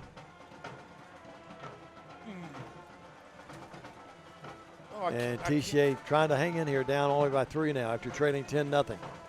And looked like they were on the ropes a little bit, to be honest. Do not jump off sides. They do not. Low snap. They're going to run out of the punt formation and wide open. Oh, you and got it. They stop him right at the chain. I'm not sure. Depends if it's a left foot or right foot. They ran they ran English out of the punt formation, And I think he's got the first down.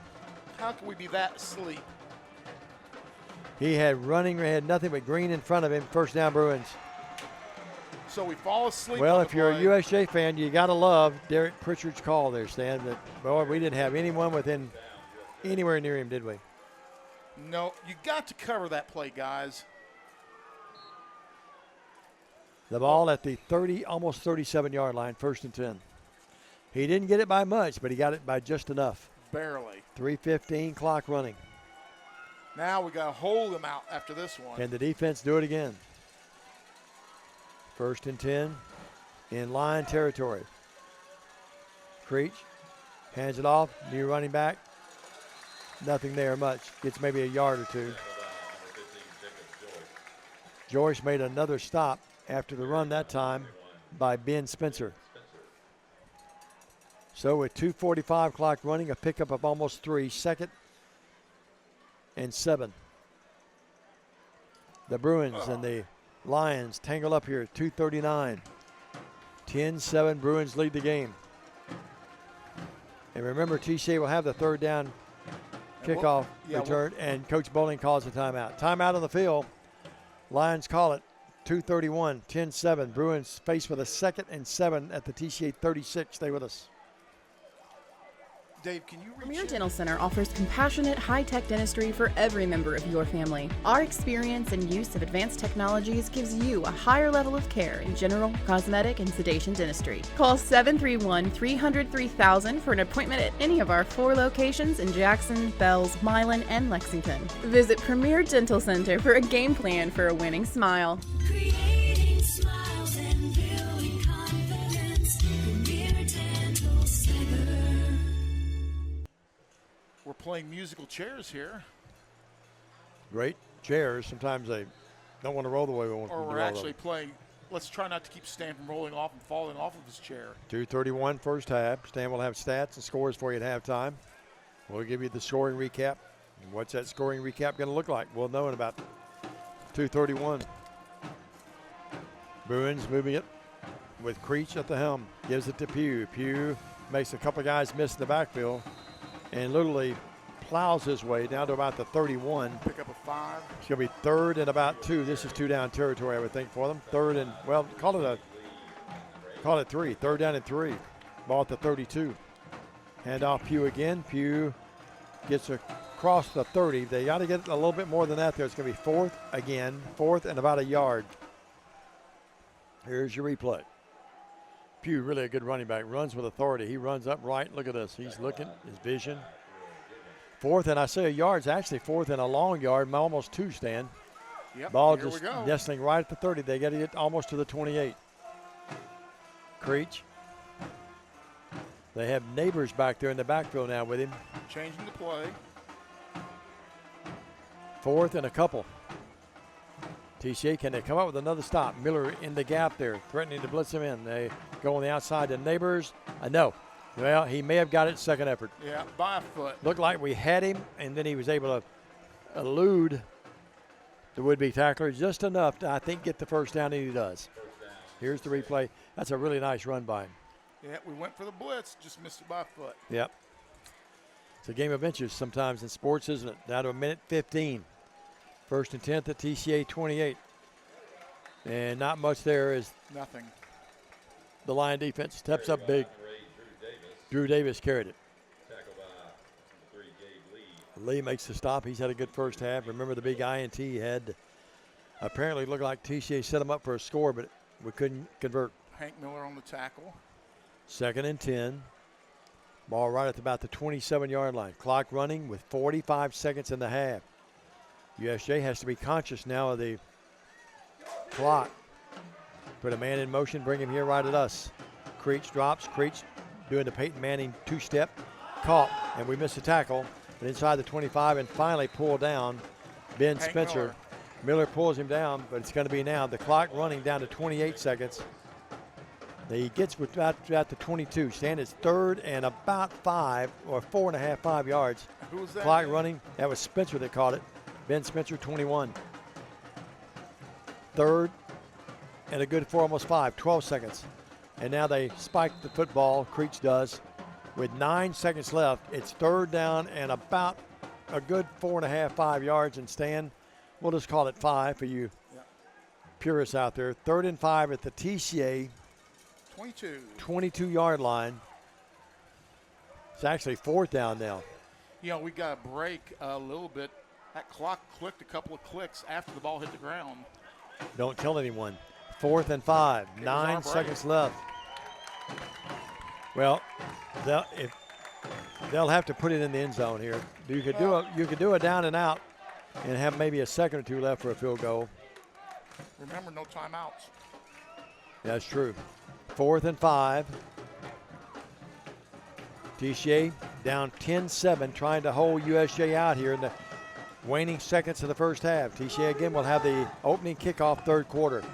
Creech. You basically got to go for the home run ball. Put a man in motion. That's Spencer coming right at us again. He's quick. Creech drops. Creech throws. Incomplete. And a lot of folks there, a lot of black uniforms and black helmets around them. And TCA's defense holds. And Stan, how big will that come back in about an hour, hour and a half? Huge job. Put the heat on him there. He took the hit off of that one. He's going to remember that. Yep. He's going to remember that later. We were just a second too late. But TCA will take over. Just take a knee now. Yeah, I don't know, maybe Owen can break another one off left side. I don't know. I think I'm so conservative. I'd take the knee, I think. You're going to get the ball to open up the third quarter. It's a 10-7 game. Atwood has Miller back there with him. He sends Helton down far side left. Over there with Reed Williamson, Harden, and Lee here to the near side. Put a man in motion. And here's the handoff, and not much, maybe 3 or 4 or 5 yards, and that's going to end your half. Your score at halftime. USJ looked like they were going to take control of the game. Owen Atwood's 77-yard scamper turned it all around, and the TCA crowd rises. And it's a 10-7 USJ lead, but you feel like the vibe's all now going TCA's way. We'll take a 2-minute break, be back with halftime right after this. This is TCA Football. Believe in family. Believe in your fellow man. Believe in daddy-daughter dances, home-cooked meals, and bedtime stories. Believe in honesty and an honest day's work. Believe that love and faith make the world a better place. We do, because we believe in you. We're Farm Bureau Insurance, and we don't just believe in Tennessee. We believe in Tennesseans. Farm Bureau Insurance, Tennessee's insurance company. Call Farm Bureau agent Travis Vance at 731-661-0102 or see him at 285 North Parkway in Jackson.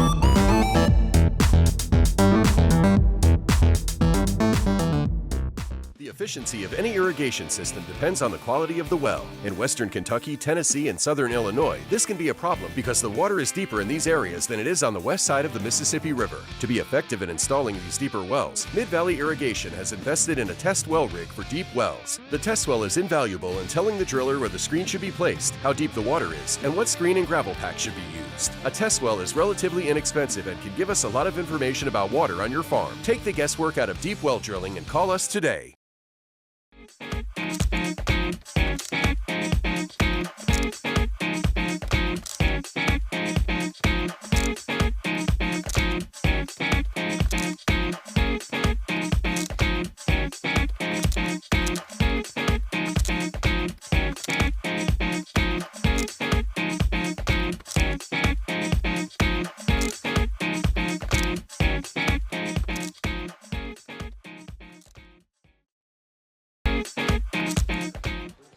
And welcome back to Trinity Christian Academy alongside Dime and Dave McCulley. I'm Stan Gerard.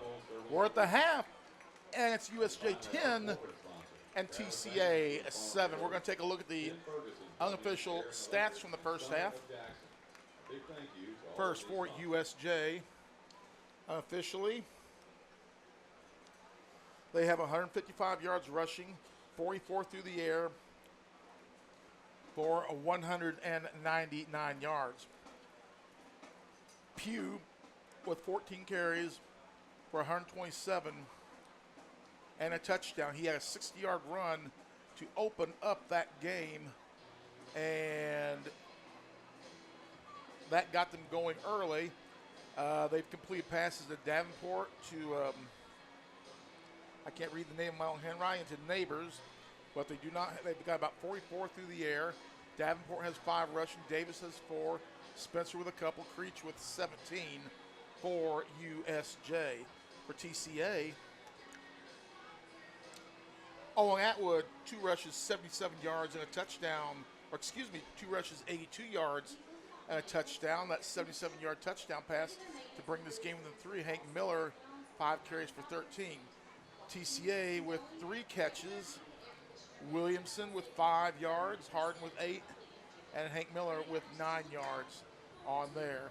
And USJ leads TCA at the half, 10-7. USJ opened up a 3-0 lead. They extended that lead to 10-0, and then it was Owen Atwood with a 77-yard touchdown run to make it a 10-7 game at the half. TCA's defense, a couple of 4th down stops, or a 4th down stop, and USJ leads this game by a score of 10-7. Here's a look at some scores from around West Tennessee. We'll try and find those for you, get those to you here quickly. As soon as we get by some of the media stuff that's in here. And Huntington leads Milan 9-6 at the half. McKenzie 21, Christian County, Kentucky 6 in the first quarter.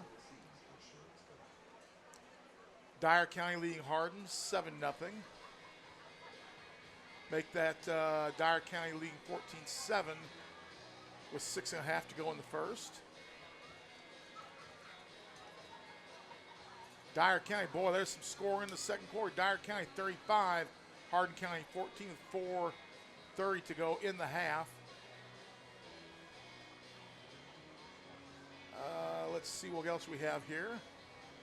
Lake County leads 8-0.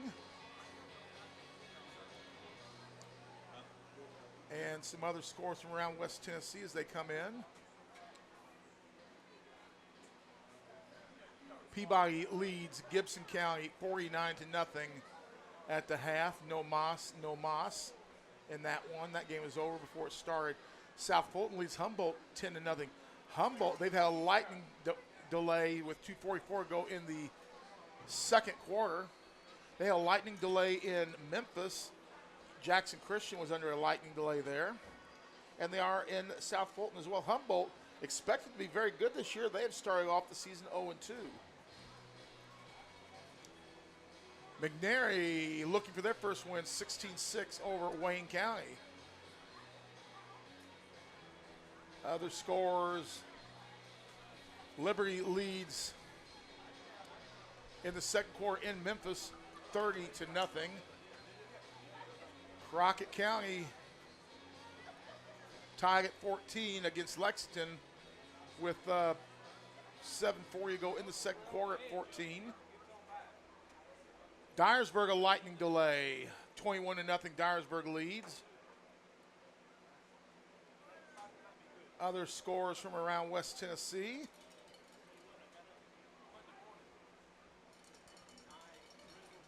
South Gibson 8, Crockett County 0. 6:21 to go in the first quarter. Make that 8-3 South Gibson. Make that 15-3 South Gibson. Check that another score. They're coming fast. Here's 21-10 in the second quarter. South Gibson leads Chester.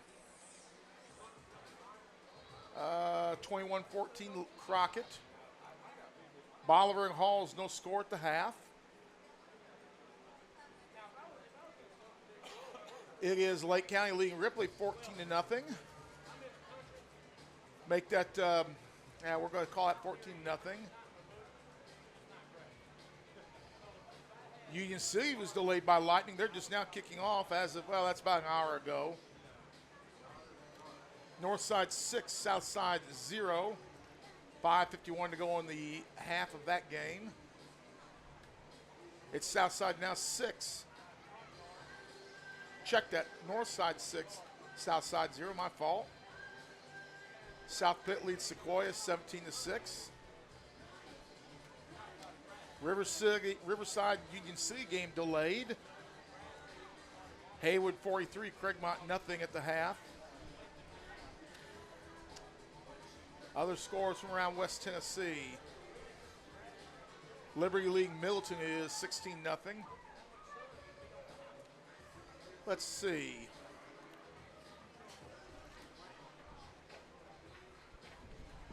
Westview and Marshall County in a weather delay. A lot of weather delays in West Tennessee tonight. So is Henry County at Beach. We'd like to thank all you folks for watching TCA and USJ. USJ leads 10-7 at the half. It is Huntington again leading Milan 9-6 at the half.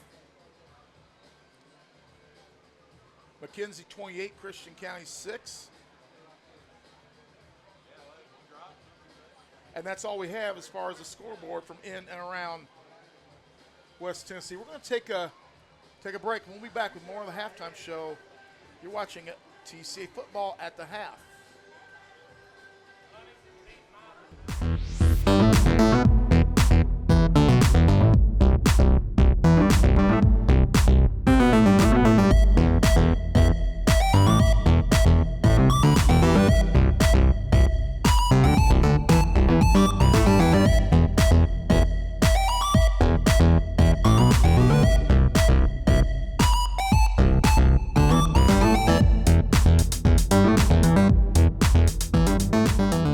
The efficiency of any irrigation system depends on the quality of the well. In western Kentucky, Tennessee, and southern Illinois, this can be a problem because the water is deeper in these areas than it is on the west side of the Mississippi River. To be effective in installing these deeper wells, Mid-Valley Irrigation has invested in a test well rig for deep wells. The test well is invaluable in telling the driller where the screen should be placed, how deep the water is, and what screen and gravel pack should be used. A test well is relatively inexpensive and can give us a lot of information about water on your farm. Take the guesswork out of deep well drilling and call us today.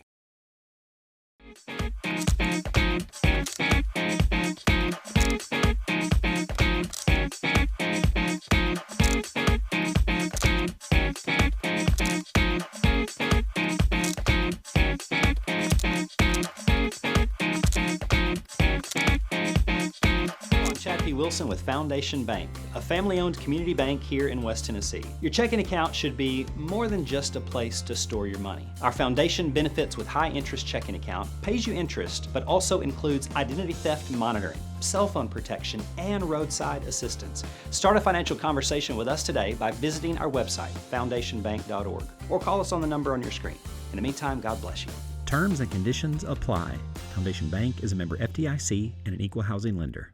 Premier Dental Center offers compassionate, high-tech dentistry for every member of your family. Our experience and use of advanced technologies gives you a higher level of care in general, cosmetic, and sedation dentistry. Call 731-300-3000 for an appointment at any of our 4 locations in Jackson, Bells, Milan, and Lexington. Visit Premier Dental Center for a game plan for a winning smile. Creating smiles and building confidence. Premier Dental Center.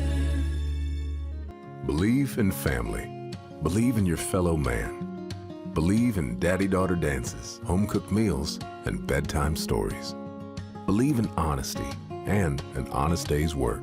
Believe that love and faith make the world a better place. We do, because we believe in you. We're Farm Bureau Insurance, and we don't just believe in Tennessee. We believe in Tennesseans. Farm Bureau Insurance, Tennessee's insurance company. Call Farm Bureau agent Travis Vance at 731-661-0102 or see him at 285 North Parkway in Jackson. Well, they're underway in Memphis. Jackson Christian leads ECS with 3.5 to go in the second quarter by a score of 13-0.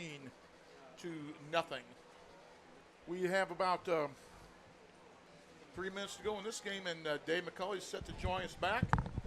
Dave, I know you haven't seen it. You didn't see the scores, but a lot of weather delays in and around West Tennessee this evening. Well, I did not know that. We've been very fortunate. Well, I knew the one at Jackson Christian down in Memphis. 13-0 they lead. Jackson Christian does. I will tell you there are a little bit of sprinkles as I made my way out of the press box here a moment ago, but all in all, I think we're going to be okay. Let's take a break. I'll grab my breath. We can't. We can't? Okay. Somebody went missing. All right, what are your thoughts about this second half, Stan? Well, TCA has survived the storm, and it was certainly a stormy first half for the Lions. At times, TCA did not look good, but the defense bowed up when they had to, and Owen Atwood gave the perfect fake to Hank Miller. Hank Miller carried out the perfect fake.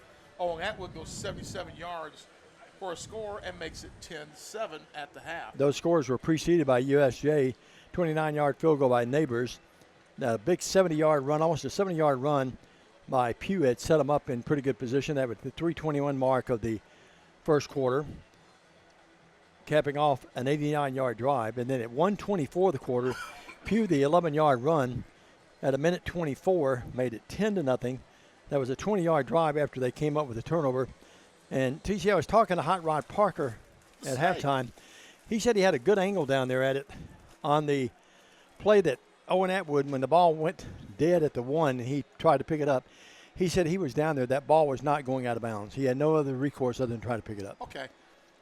Did not know Just that. wanted to clear that up because, that was we didn't have a great angle at it up here. No, but we had some eagle eyes on the play, and they cleared that up. What do you expect here in the second half? Well, TCA is going to get the ball to start the second half, so that's always good. We've got to ride that momentum that the defense gave us there at the end of the half, that Owen Atwood and Davis and the defense gave us at the end of that. Ride that momentum in the second half. Get off imperative, I think, that we score on this opening drive. 2 big stops by TCA's defense in the second quarter. Oh, huge stops that may have changed the whole complexity of this game. I think we've made some slight adjustments to our defense. Remember, they got their big. They had that Pugh had that 60-yard run to start the game, and then he had 4, 1, 1, 2, 11 yards for a score, 7, 18, 5, 2, 11, 3, and 5. So, I mean, he since that opening run outside one 11-yard, one 18-yard run, he's not lit it up, so to speak, but he's got 127 yards in the first half.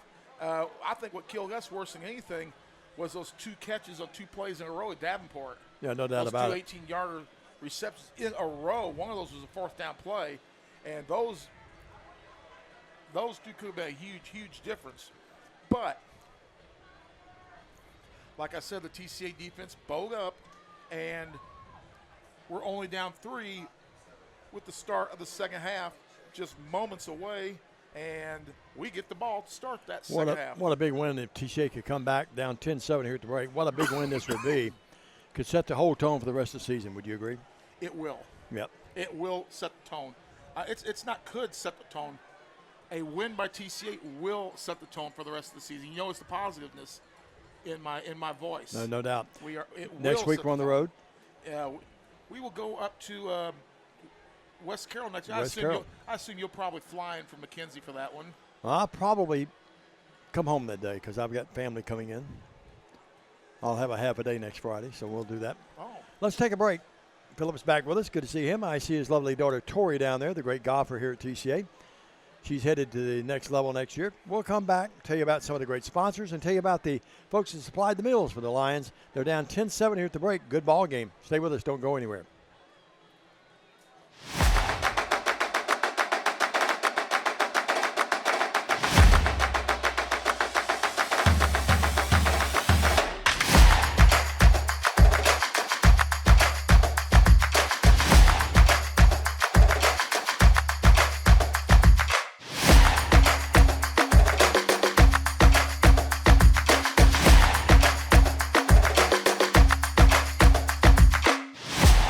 Chad P. Wilson with Foundation Bank, a family-owned community bank here in West Tennessee. Your checking account should be more than just a place to store your money. Our foundation benefits with high-interest checking account pays you interest, but also includes identity theft monitoring, cell phone protection, and roadside assistance. Start a financial conversation with us today by visiting our website, foundationbank.org, or call us on the number on your screen.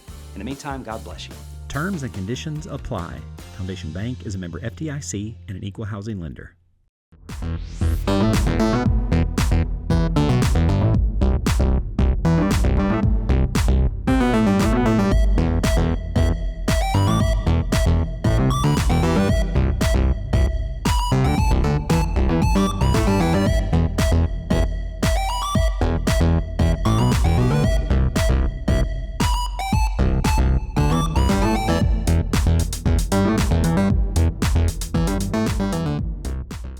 The efficiency of any irrigation system depends on the quality of the well. In western Kentucky, Tennessee, and southern Illinois, this can be a problem because the water is deeper in these areas than it is on the west side of the Mississippi River. To be effective in installing these deeper wells, Mid-Valley Irrigation has invested in a test well rig for deep wells. The test well is invaluable in telling the driller where the screen should be placed, how deep the water is, and what screen and gravel pack should be used. A test well is relatively inexpensive and can give us a lot of information about water on your farm. Take the guesswork out of deep well drilling and call us today.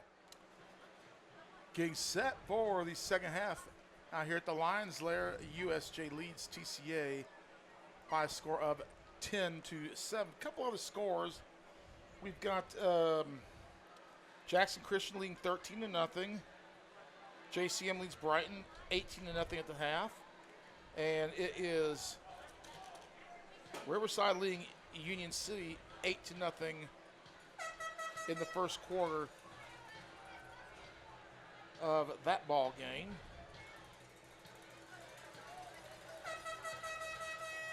And well, I just saw something I shouldn't be seeing. There's a broadcast of a game going on that should not be going on right now, but that's okay.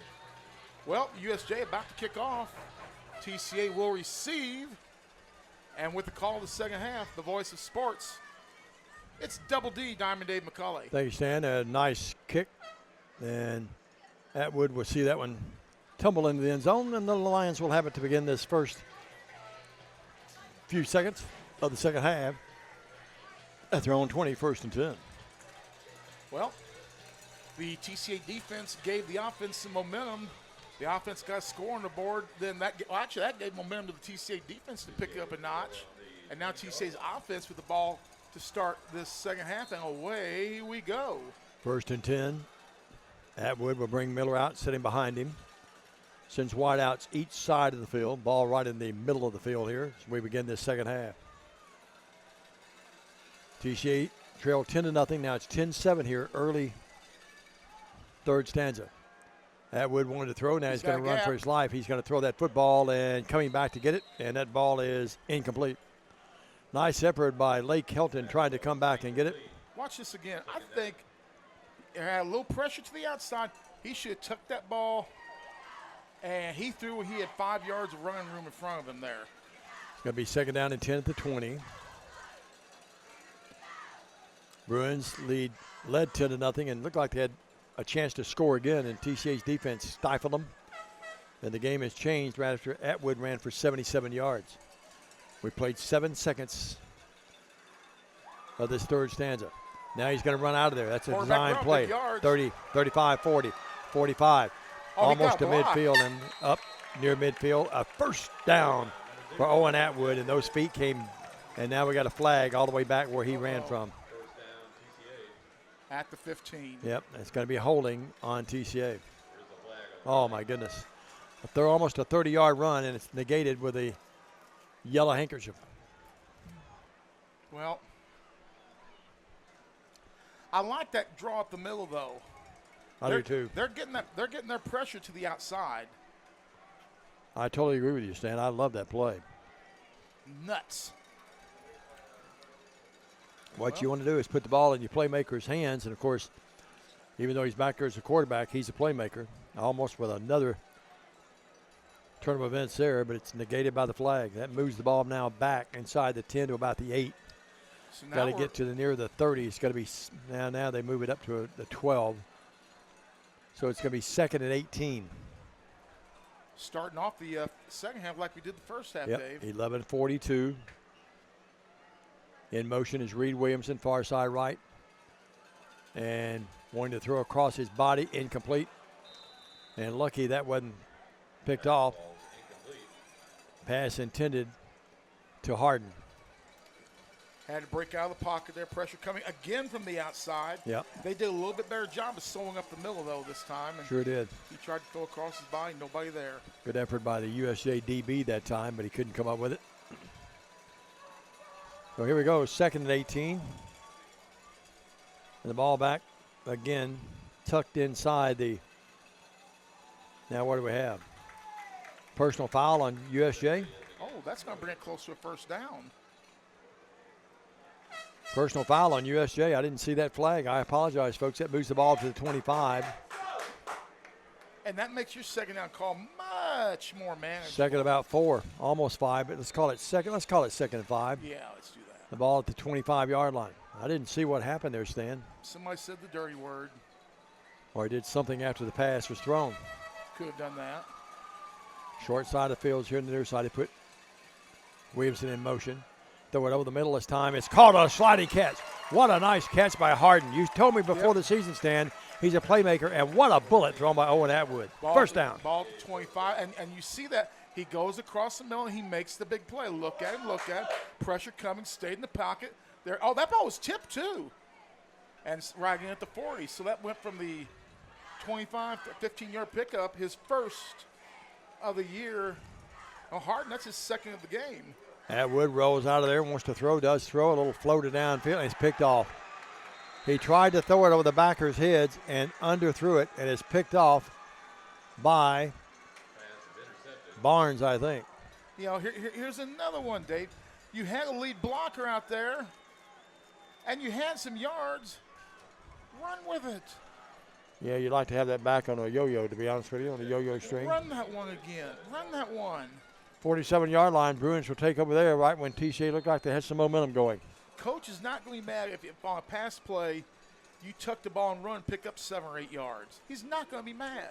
47-yard line after the INT, and both teams beginning to make some mistakes here. Golly, Bill. And now Creech will take over his own 47. Gives it to Pugh. Why not? Big hole. 45-yard line of TCA. Joyce, we call his name again. He's had a big game tonight. Pickup of 8 on the play. Second and a long 2. They go with Pugh again. Hit at the line of scrimmage and pull down. Guess who? Jacob Joyce again. Jacob Joyce having a big game. He's having a huge game. No gain. Third down and about 2. Clock running. We approach the 10-minute mark. We're at 10:05 right now. Dave, you know, everybody knows how good Hammer and Hank is. Everybody knows he should be All-State this year. But our entire linebacking core is developing into quite a group of kids. They really are. They really, really are, Stan. Good point. It's one of the better linebacking groups in West Tennessee. I watched the Bruins. They took 4 out and put 4 in. Stan, the depth could be a factor in this second half. They really played a lot of people. Creech hands it Pugh. Pugh first down and more. Crashes his way inside the 40. Finally brought down at about the 36. First and 10 Bruins. Yeah, ball to 35. He gets across. Both teams have made some big plays in the game, haven't they? Big momentum plays. Good blocking at the line of scrimmage by USJ there. So it's No first doubt down about and 10. Ball at the TCA 37, 38, let's call it. First and 10, Creech back in business. Puts his tight end in motion. The tight end tries to lead the block for Pugh. And Pugh gets about 3 or 4 or 5 yards maybe. Let's give him 3 or 4, but not bad defenses. We got there and covered him up, but he's such a good running back, and that left side of that line was in front of him. Here's the replay. Yeah, pulled into the short side of the field with 2 people. Joyce missed the contact there. And Second down and 6. Second about 6. Band did a good job here earlier tonight. TCA. Hand off, new running back. And that's running the ball this time is Drew Davis. They pulled behind the H-back who pulled that time. Watch this. He's at the H-back there 31. left. Third and about 2.5. Look at the size of that H-back there. Yep. And he made the seal block that got him the yards he got. USJ going with that quick snap. Hand off again and drop for a loss of a yard or two is Davis. Nothing there that time. It's 4th and now about 5. Big defensive play. Can they come up with another one? Oh, mercy. Hank Miller with a stop. TCA's held their own with this really good USJ team coming at 2-0. TCA 1-1. Good ball game thus far. Coach Tommy Call been watching tonight. TC, one of my favorite people of all time. Legendary coach. Hall of Famer. He called a couple of his games in the past. I did, yep. Remember the great Janice Epperson who was on that state title team back in Humboldt. And now whistles, and that may be a delay of game, and it is. Or no, actually, I think someone jumped. And the guy that jumped and left too early was the tight end, Jake Payne. Our lovely friend, Miss Betty Lucky, says Milan's leading Hunt is beating Huntington 20-9 in that game. We have a lot of folks watching, Stan. Just name all those if you can. Halen Wilkinson, Allison Vance, Jennifer Tibbs, Tarsha Basham, Saw Allison at the game last week here, lovely gal. Holly Adcock, Travis Cross, Ray Davis, Lois Ann Franklin, Gail Presley, among others. So it's 4th down and about 9 now. Creech drops back. They throw the screen pass, and it's caught, and he's going to get the first down. As Pew's going to get more than that. He's going to get a touchdown. Lousy defense by TCA. Stan, we had people, I thought, in the area, but he just went right through them. What happened there? Lousy defense. We didn't tackle a lick. 33-yard screen pass, is that what it was? Yeah, 37. 37-yard screen pass. My goodness. Just absolutely pitiful defense on that play. And not wanting to criticize our kids, but I can't find anything good to say about that play. Creech to Davis. And now it's a 16-7 game. Well, had them on the ropes that time to stop them and you get the ball back. Not bad field position. And the kicker in to kick it is Neighbors. Snap back, ball down, kick up, and the kick is up, and it is good. 17-7 Bruins. They get the first strike here in this second half. Lions have to come back again, back after this quick 30 with more TCA football. Premier Dental Center offers compassionate, high-tech dentistry for every member of your family. Our experience and use of advanced technologies gives you a higher level of care in general, cosmetic, and sedation dentistry. Call 731-300-3000 for an appointment at any of our 4 locations in Jackson, Bells, Milan, and Lexington. Visit Premier Dental Center for a game plan for a winning smile. Creating smiles and building confidence. Premier Dental Center. We're back. Dave McCulley, Stan Gerard at West Carroll next week. We have 7:05 left in this third. Long way to go in this one. Tears for Fears on. In the background, doing a great job is Clint reading the game with the music and the ambience. Stan, right now we need some ambience of offense, don't we? We certainly do. I mean, it's just mistakes once again are killing us. 17-7. That was the storyline last week. Had a drive going, kills us. Had a drive in the first half going, kills us. We give up a score, in the first half on a short field drive with the INT. Need a big return here. That would even be better. English to kick it. It's a low dying duck. Picked up at about the 10. And coming right at us here is Atwood, 20. Runs out of real estate at about the 25-yard line. He made the guy miss, but he had to run out of bounds.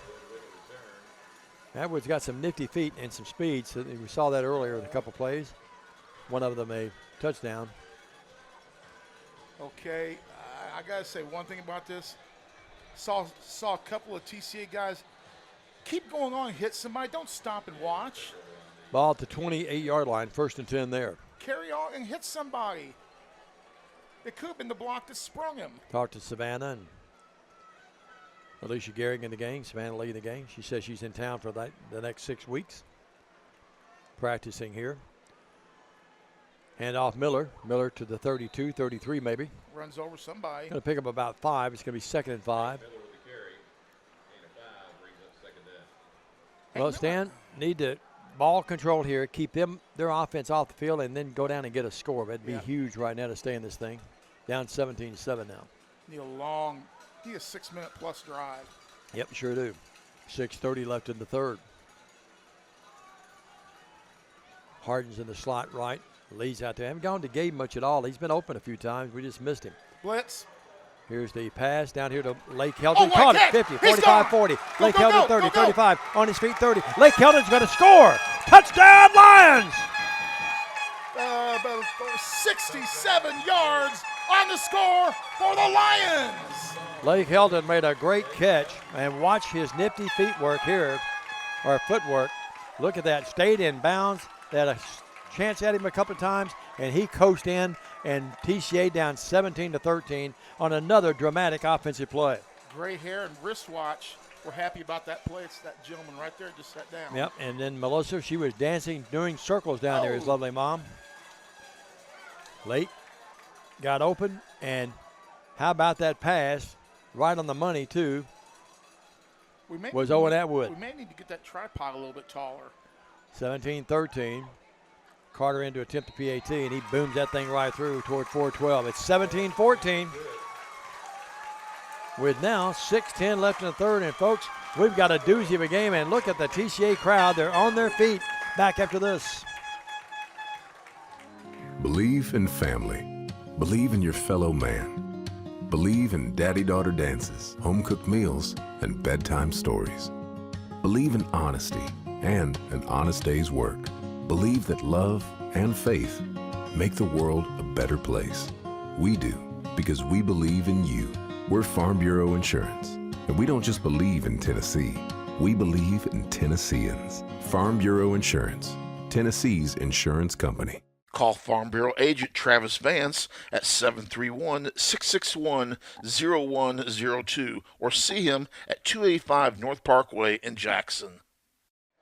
Oh, Travis Vance, you saw him smiling in that photo opportunity there. You know why he's smiling, Dave? You know why Travis is smiling in that picture? That touchdown pass.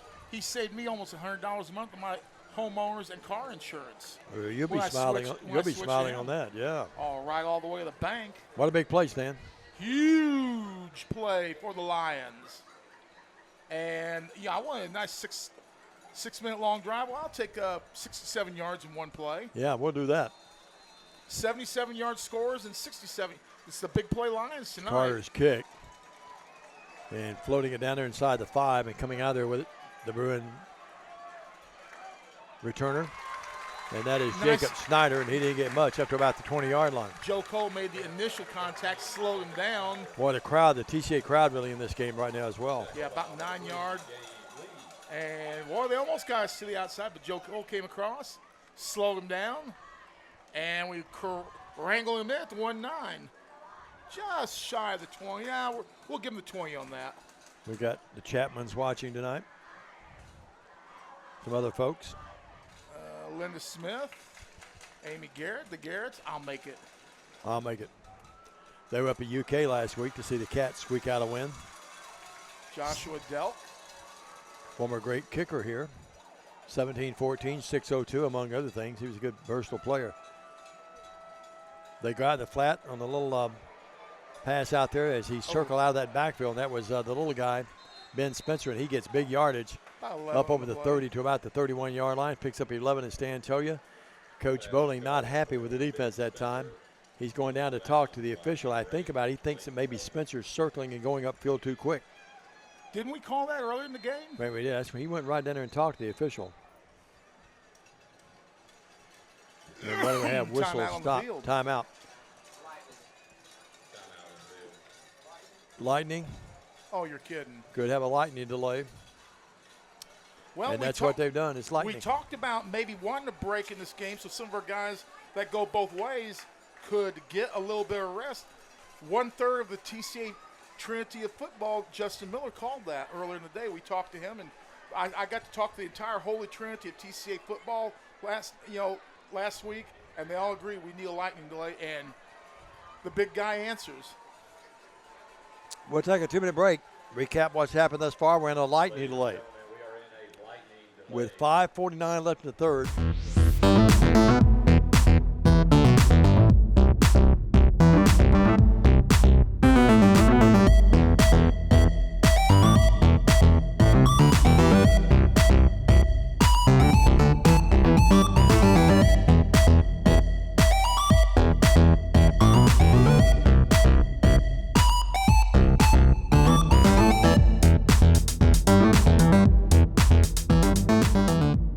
The efficiency of any irrigation system depends on the quality of the well. In western Kentucky, Tennessee, and southern Illinois, this can be a problem because the water is deeper in these areas than it is on the west side of the Mississippi River. To be effective in installing these deeper wells, Mid-Valley Irrigation has invested in a test well rig for deep wells. The test well is invaluable in telling the driller where the screen should be placed, how deep the water is, and what screen and gravel pack should be used. A test well is relatively inexpensive and can give us a lot of information about water on your farm. Take the guesswork out of deep well drilling and call us today.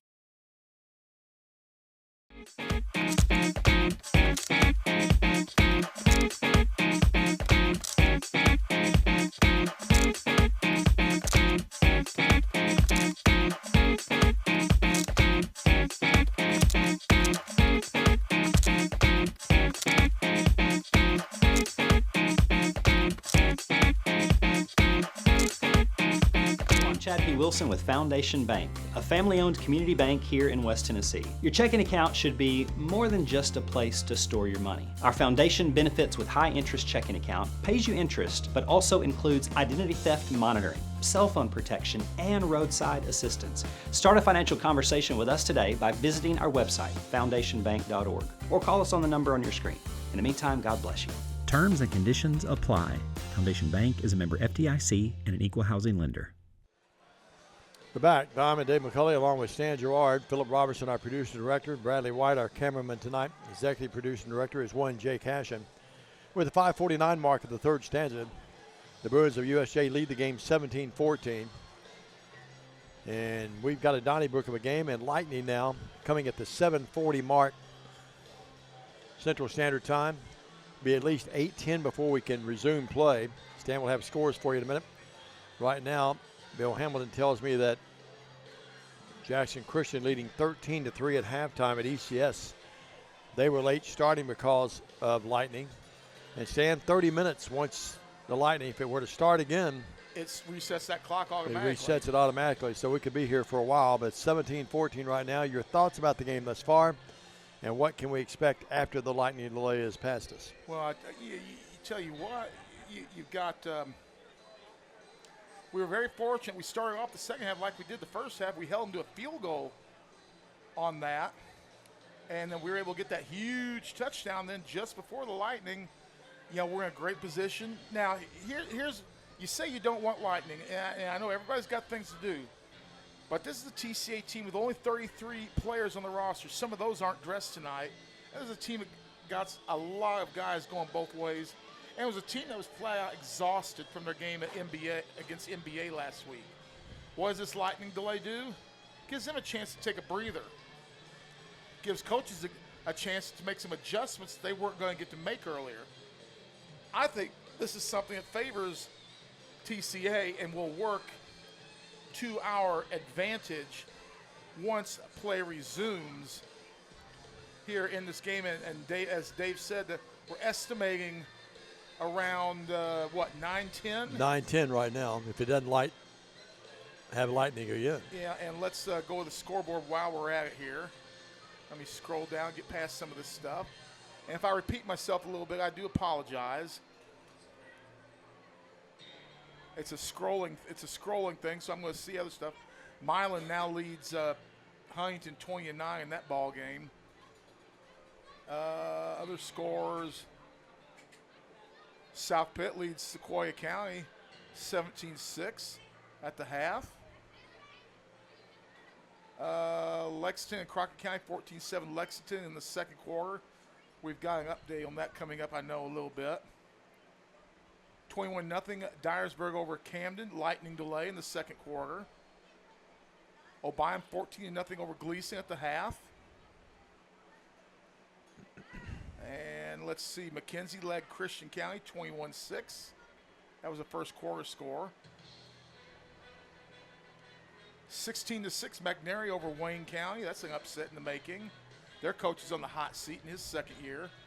Dyersburg 14-0 at the end of the first quarter. Liberty leads Milton 31. Liberty's going to go with 3-0 to start the season. Of course, they're not eligible for the playoffs this year. Are the Liberty Crusaders? They're playing a non-region schedule. Last score we had was Northside 6, Southside 0. We'll see if we can get some more updates on that one real quick. JCM was leading their game. I've forgotten the score. Westview led Marshall early, 8-0. That game was delayed by lightning.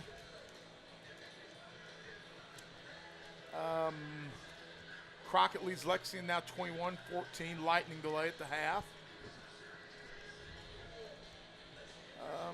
Other scores as John Popper plays in the background.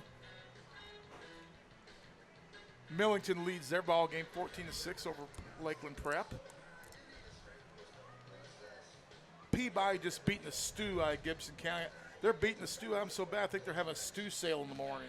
What's the score? It was 49-0 last time I looked. Gibson County really struggling. Yeah, really having a tough go of it. The game was called in Camden at the 8:33 mark of the second quarter. Dyersburg wins 21-0. Milan 27, Huntington 9. Comments, thoughts? Well, Didn't you say a generational team for Huntington? what was that score again? 27-9. Milan? Yeah. And you picked? You said it was a generational Huntington team. That's what I was told. I haven't seen them play. Did the mayor of McKenzie I guess, tell that to you? I guess you can just say. Huntington? I guess you can just say Milan's still Milan, aren't they? Yeah. Dyersburg, of course, wins that ball game. Liberty up 30-0. Lake County leading 8-0. Peabody 49-0 at the half. Stew sale in the parking lot tomorrow. South Fulton led over Humboldt 10-0 with a lightning delay. And Huntington led 9-6 at one point in that game. Getting so back 20 here, points in a row. Getting 21. back here for just a minute. Lightning delay coming at the 5:49 mark. That was at 8:40 p.m. when the game was stopped. And Stan, credit the fans. Clint Reed on the PA said, "We ask you to please leave and go to your cars or seek shelter." Nothing other than lightning thus far, and I haven't seen any as of late, knock on wood. But a lot of folks have headed to their cars. You see a lot of lights on down to our right, and then there have been maybe a dozen or so cars I've seen leaving the premises. And, folks, I hope you have your cell phones turned on to our third quarter rain delay show here, updating the scoreboard. McKenzie leads Christian Kentucky 28-6, second quarter. Dyer County leads Hardin 35-14 with 2:30 before that. Boy, Hardin County just really struggling this year. I've seen Dyer County, and we beat Dyer County up in a preseason scrimmage, handle them pretty well, and they're just thumping Hardin. Hardin really struggling right now. Yeah, they really are. We have some traditional powers. They're struggling this They're year. struggling this year, no doubt. Yep. I think one of the big insights tonight is that Liberty wins again. That's their third game. Well, they're playing Middleton, and Yeah, but still, a win's a win, though. yeah, Middleton got a 3-0. win over Who would have thought that? Middleton got a win over Thrasher last week. Let's see. That's out of Mississippi, right? I think so. Yeah. I do believe so. 21-10, South Gibson over Chester in the second. 35-6, McKenzie over Christian Kentucky. 21-14, Lexington at the half. No score, Bolivar Halls at the half. Let's see. Lake County leads Ripley 14-0. Cade Lanier intercepts a pass and runs it to the house. Other scores coming in. Lake County 14-0 at the half. Haywood 43-0 over Craigmont at the half. Henry County and Beach in a weather delay. 14-7 Beach. Henry County started the season struggling, 0 for the season. You don't hear of that very often, do you? And there's still people got them listed in the West Tennessee top 10. Really? And they're 0 for the season. Let's see what else we have. Northside was leading 6-0. South Gibson 8-6 over Crockett. 8-3 at the end of the 8-3 in the first quarter, and it's 8-0. Okay, 8-3 now. I'm sorry. 15-3 now. South Gibson leading the second. Greenfield 6, Brewston 0. How that was a game of the week is beyond me. Let's see other scores. I can't provide you with a stream of the Camden game. I'm sorry. McKenzie over Christian County. Dyersburg wins. And that it's 28-10. South Gibson pulling away now a little bit. And they may be in a lightning delay as well. Westview leads Marshall 14-0 in the first, 3:39 to go. And that's a look at our scoreboard from around West Tennessee. Whole bunch of scores, just about as big a bunch of lightning delays. And we've got myself, Coach P, Double D, Diamond Dave. Coach P's got his tap dance shoes on. We're going to get that camera here, and he's going to do a song and dance for you here after this timeout.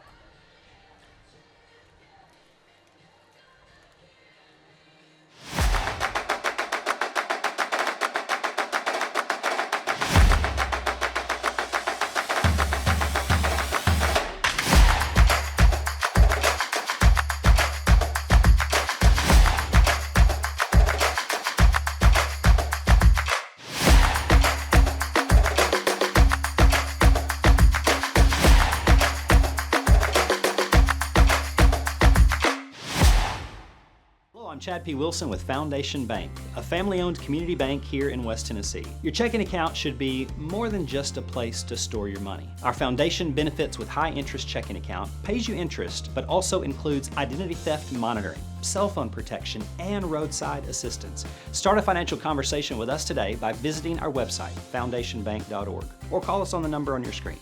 In the meantime, God bless you. Terms and conditions apply. Foundation Bank is a member FDIC and an equal housing lender.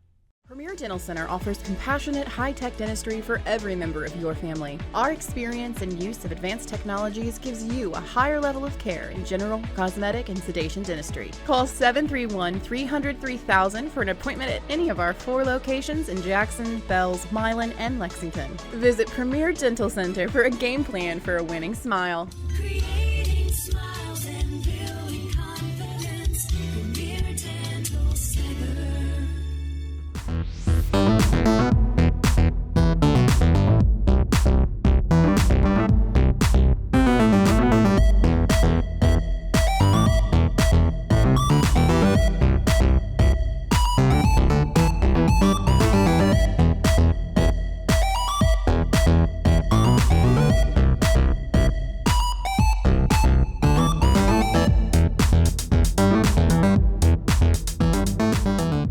The efficiency of any irrigation system depends on the quality of the well. In western Kentucky, Tennessee, and southern Illinois, this can be a problem because the water is deeper in these areas than it is on the west side of the Mississippi River. To be effective in installing these deeper wells, Mid-Valley Irrigation has invested in a test well rig for deep wells. The test well is invaluable in telling the driller where the screen should be placed, how deep the water is, and what screen and gravel pack should be used. A test well is relatively inexpensive and can give us a lot of information about water on your farm. Take the guesswork out of deep well drilling and call us today. Welcome back, everybody. We're back at TCA in a lightning delay with 5:49 left in the third quarter. The Lions had just scored right before the delay came. 67-yard pass from Atwood to Lake Helton, who made a great catch and stayed in bounds. 67 yards later at the 6:10 mark, TCA pulled within 17-14, and then 21 seconds later, USJ had a positive running play in their own territory. And then the official stepped in and said there's lightning, and that came around 8:40. And now here we are approaching the 9 o'clock hour, about 7 minutes till 9. So we have another 17 minutes before we could resume play here anyway. 17-14. Stan's been giving you scores. We gave you a scoring recap, so the general layout of how this game is parlayed. And joining us is our own producer and director tonight, Philip Robertson, who's also the outstanding golf coach here. And Philip, great to have you on with us. And I know you're right in the meat of this golf season for the Lady Lions and Lions, and here you are. You just told me I want 2 weeks from the playoffs, and certainly I know that you've been real pleased with your team's efforts so far. Oh, yeah, they've been working hard. We've got a senior-laden team. We've got 6 seniors on the boys' team out of our 13 players, and we've got Tori leading the girls' team. She's also a senior, like you mentioned before tonight. So they've been working hard and trying to put good numbers up on the board, and we've had some ups and downs, but we've had a fun time and working hard and trying to get ready for the postseason, which, like you mentioned, is in a couple weeks. The girls are going to play down in Mississippi, unfortunately. A long drive for us.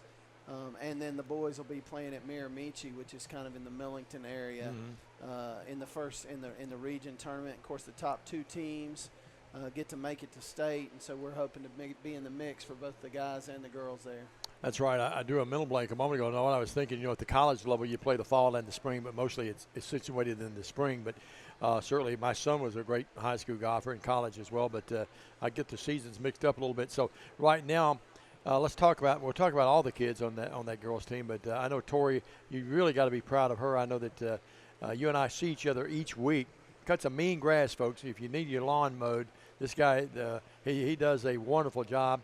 And has some good help with him from time to time as well. But he sees me go out there and limp around on the yard and try to cut the shrubs while he's there standing. But anyway, Philip, I see you almost every week, and we've kept up with you throughout this spring and now the getting into the fall, or in the summer, I should say. But you look right now, and she's had a wonderful year. And I know that, she puts pressure on herself, doesn't she? Yeah, she works hard. She's got a lot of encouragement from her older brothers who push her in golf and give her advice, and she's got a great pro that works with her, Sam Kern out of Memphis. Yeah. But she works hard. She puts a lot of pressure on herself to compete. She is a competitor. She had a great summer. She after 2 days had a solo lead in the women's amateur tournament and didn't quite pull it through on the 3rd day. Yeah. But then she bounced back in the women's open and finished 4th in the women's open, 2nd place as an amateur. That's wonderful. Yeah, she had a great summer, and she's having a good fall here at Trinity. This week we played 27 holes. We played an 18-hole tournament and a 9-hole match, and she was 11 under in those 27 holes. I'd have to go back and remember the last time I was 11 under in my career. Has it helped her? I know she's playing at the next level, already committed. Has it helped her take a little pressure off of her, that part of it off of her a little bit, you think? Well, she was excited to commit and kind of take the monkey off of her back. Once she found the right situation, she said that this is it, and so she was ready to commit. So, yeah, I think it does. Yeah. She's not worried about performing for anybody. Sure. But college coaches travel around and follow her a lot, too. Yeah, that's what I was going to say. Her college coach flew in twice this summer to watch her and drove down to Chattanooga once to watch her, and got to see her play some really good golf. Robert Charleston, yeah. And he told her after the first round, she had a pinched nerve the first round he watched her play this summer, and she shot about a 78 maybe. It was not her best by any means. And he said, Tori, don't worry about it. He said, I could tell you had a pinched nerve in your backswing. He said, but you've got everything we're looking for. Sure. And so he was encouraging to her. I think once he said that, she just took all the pressure off, and absolutely. She's going to sign November 12th on the first day of fall signing. I'll have to make sure I get over here with that. We'll definitely invite you to come to that. What about some of the other kids on the team? Well, Ava Lucky is our sophomore, and boy, she is developing. Now I have to ask. I don't mean to show my ignorance. Is she related to Betty? Yes. Yeah. Okay. Yeah, it's Betty's granddaughter. That's what I thought. Yeah, I wasn't for sure. But she's developing, playing great golf, or much better golf, and working her way. The other day, she and Tori scored the same thing on a hole, and she one-putted and Tori two-putted. And she said, I beat you, Tori. I one-putted.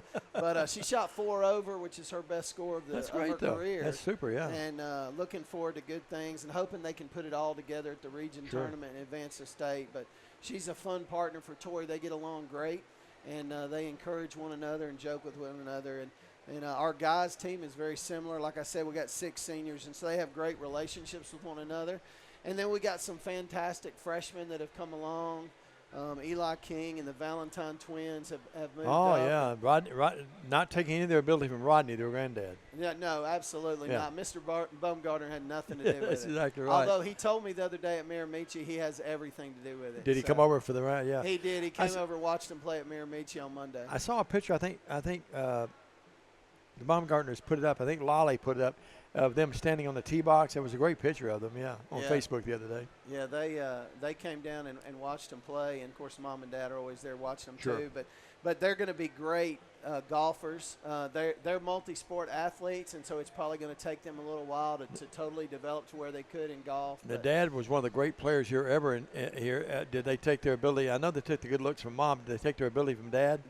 Well, I don't know what kind of athlete Mom was, but I know Dad was a great one, and they're following in his footsteps. Yeah. And they're Sort of watched them grow up in front of us, haven't we? yeah, absolutely. And they're starting to get their growth spurts, and it's going to help them in their more physical sports. But they have great hands. I was talking to Mom and Dad the other day, and they can do things when they're not swinging well that some golfers can't because they can trust their hands. Sure. And when they learn that and they have confidence in it, they're going to be tremendous. You bring up a great point. My son, who's really a really, really good golfer. I mean, I haven't beaten him since he was 12, of course.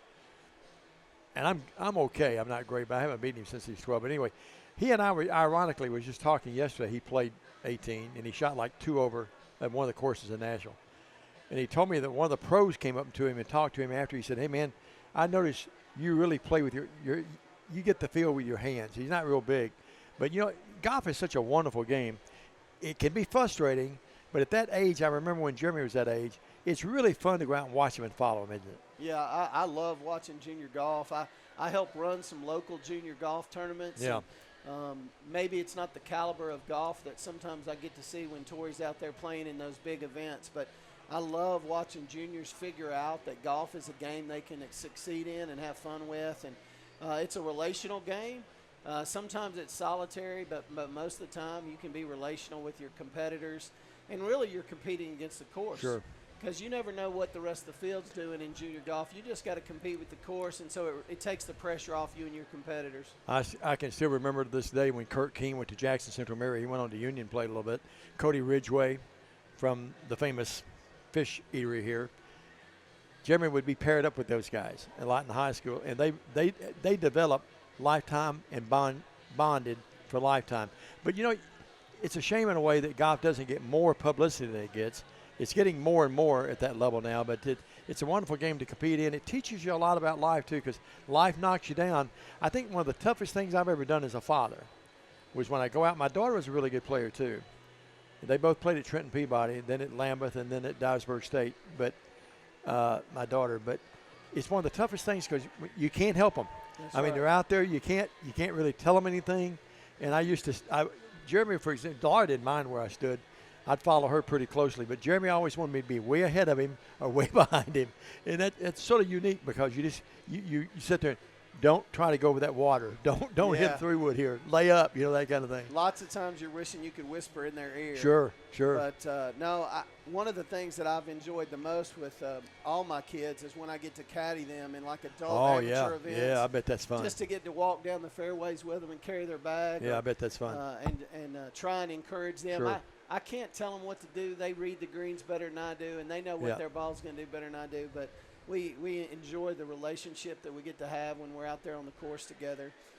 But, yeah, golf is a great game, and I tell the kids all the time, you can learn more about yourself when you hit a bad shot in golf than you can doing a lot of things. There's nobody else to blame when you shoot a bad score. But you can't pass it. You can't throw it to anyone. It's all on you. For 18 exactly right. holes, you got to do it. And, yeah. Every once in a while we'll have somebody really struggling, and you can tell the competitors and the fighters versus those who give up very quickly. And they can't sub out. They can't get a stomach ache. They got to finish that round no matter what's going on. And so it's a great game to teach life lessons. When I was at Lambeth and now at Bethel, I go out and take photos a lot of times. And when the kid goes in the sand trap and can't get out of it about 3 or 4 times, you're just sitting over there bleeding for him.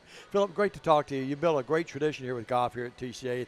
Teams are back out. Looks like we're going to resume play here in a few minutes. But great to have you on with us. I appreciate it. And good luck to Tori. Good luck to the gals and the Valentine boys. Good luck to all of them. We really do love them and appreciate them. Thanks a lot. You do a great job with them. Thank you. Thanks. All right, that's Philip Robertson, the great golf coach here at TCA, talking a little golf during the lightning delay. Right now it's 5:49 left in the third. TCA had just scored, making it 17-14, and we are scheduled to begin, they said, at 8:40 was when it stopped, so that gave us 30 minutes to 9:10. Right now it's almost 9:05. We'll take a quick break, a 2-minute break. We'll come back and Stan will recap and give you his thoughts about what's going to happen. Some of the folks have left. Some are filing back in the arena. There's Justin Miller with us, one of our great sponsors and great friends, and does a great job, speaking of grass. He does a great job with this field. We'll be back with Stan right after this. This is TCA Football. Believe in family. Believe in your fellow man. Believe in daddy-daughter dances, home-cooked meals, and bedtime stories. Believe in honesty and an honest day's work. Believe that love and faith make the world a better place. We do, because we believe in you. We're Farm Bureau Insurance, and we don't just believe in Tennessee. We believe in Tennesseans. Farm Bureau Insurance, Tennessee's insurance company. Call Farm Bureau agent Travis Vance at 731-661-0102 or see him at 285 North Parkway in Jackson.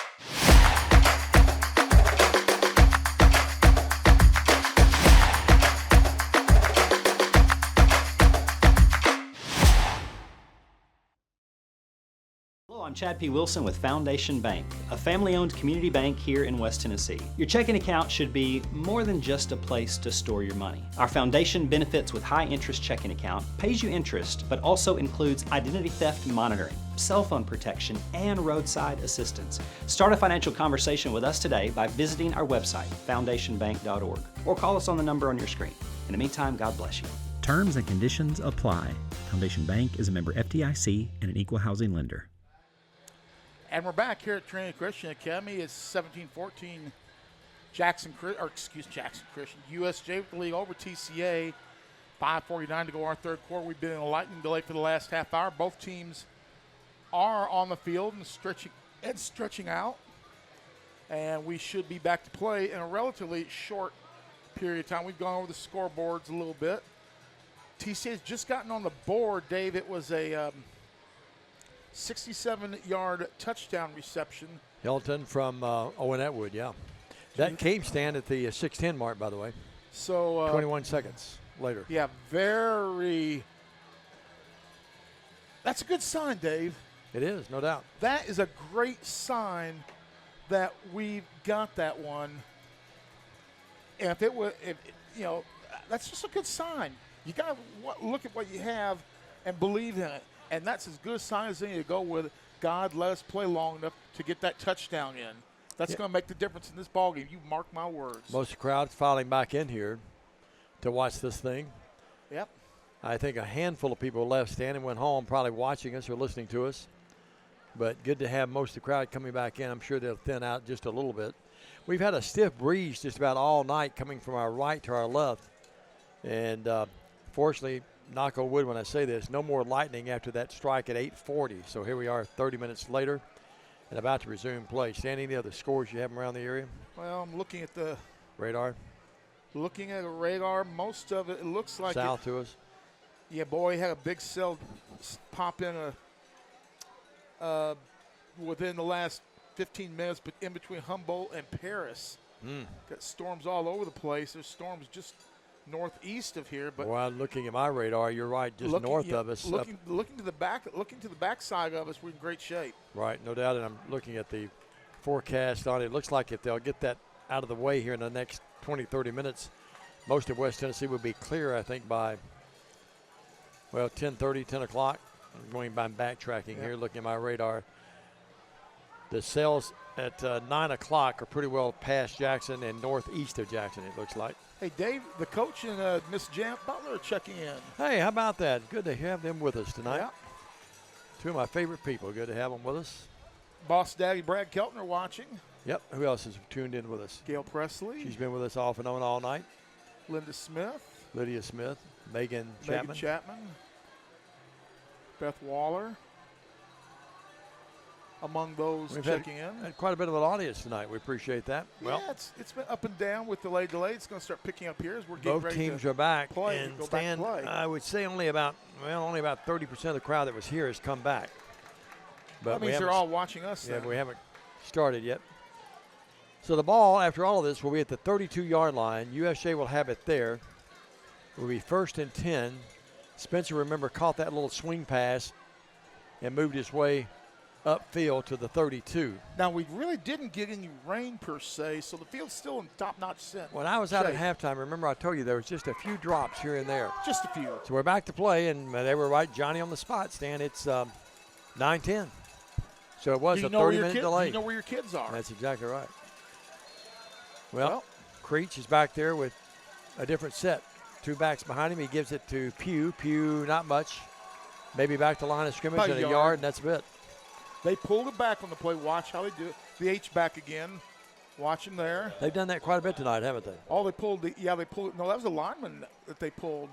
And then the H back. TCA did a great job filling the hole in that play for the 1-yard gain. 2nd down and 9. The ball at the 33. Creech in the gun again with Pugh to his right. Triples here to the near side toward the press box. Pugh again. Pugh, nothing much at all.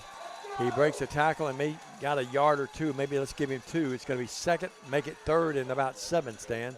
Let's make it 3rd and 6. He got more than I thought. 19 carries, approximately 150 yards in the night for Pugh.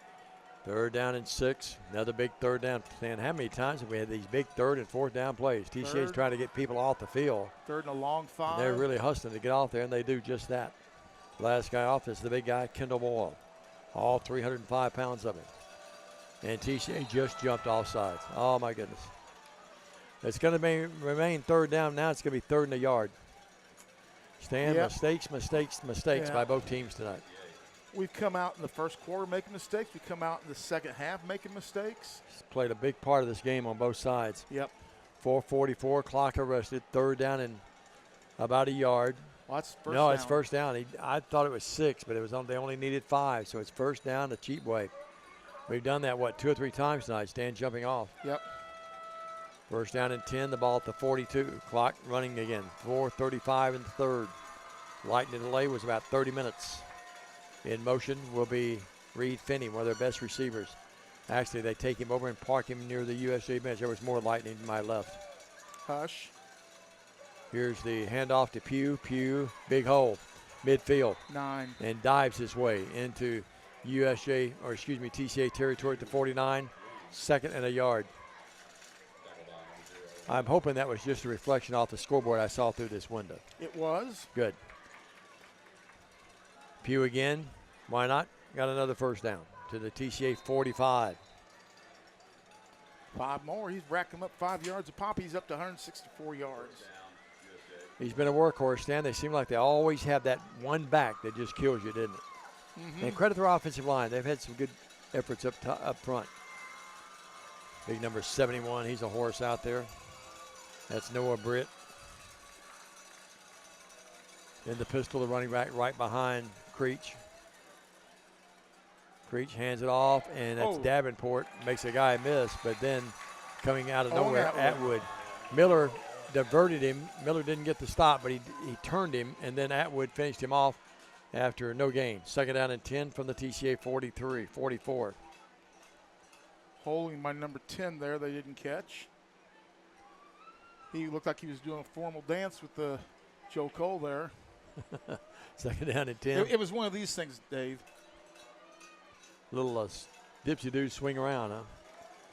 They weren't going to swing town. They have the back split this time behind.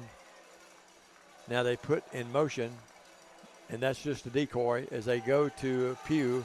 Miller didn't get him, but Miller slowed him down. He dives his way for maybe 3 or 4. Let's give him 4. 3rd down and 6 at the TCA 39.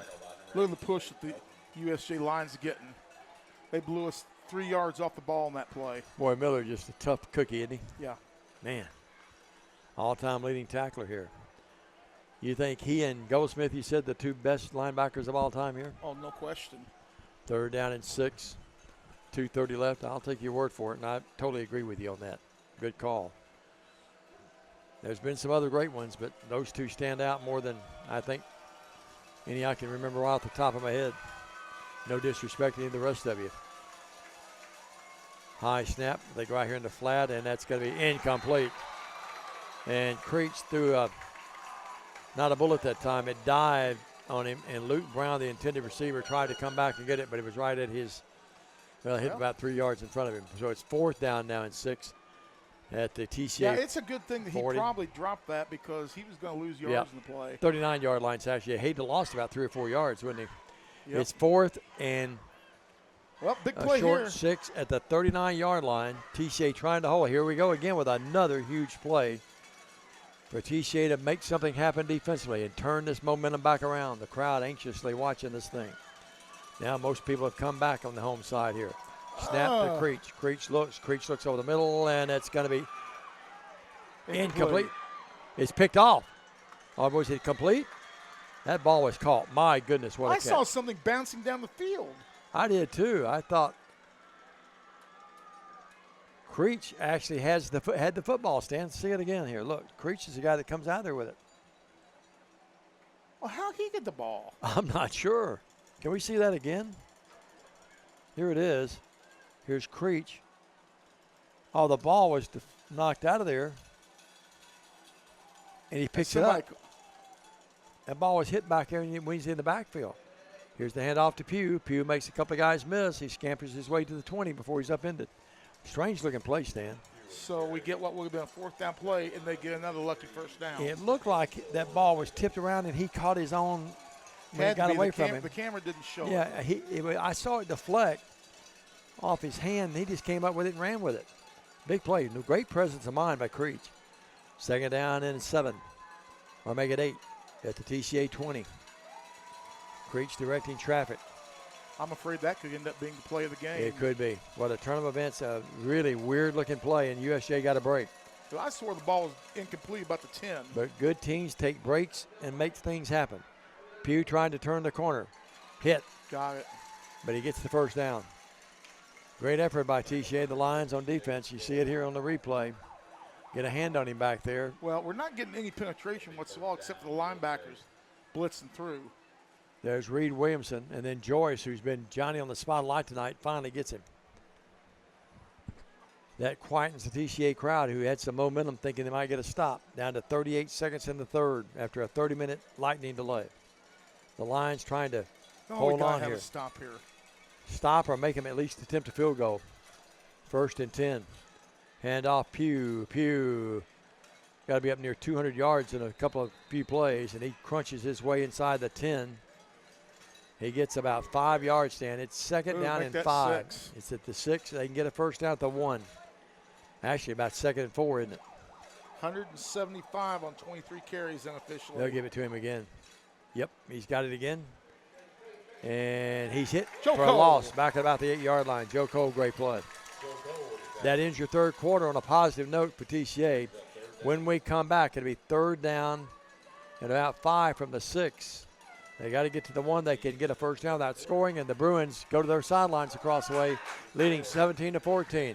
The Lions come this way. Can they stop them? We'll find out after this 1-minute break. Stay with us.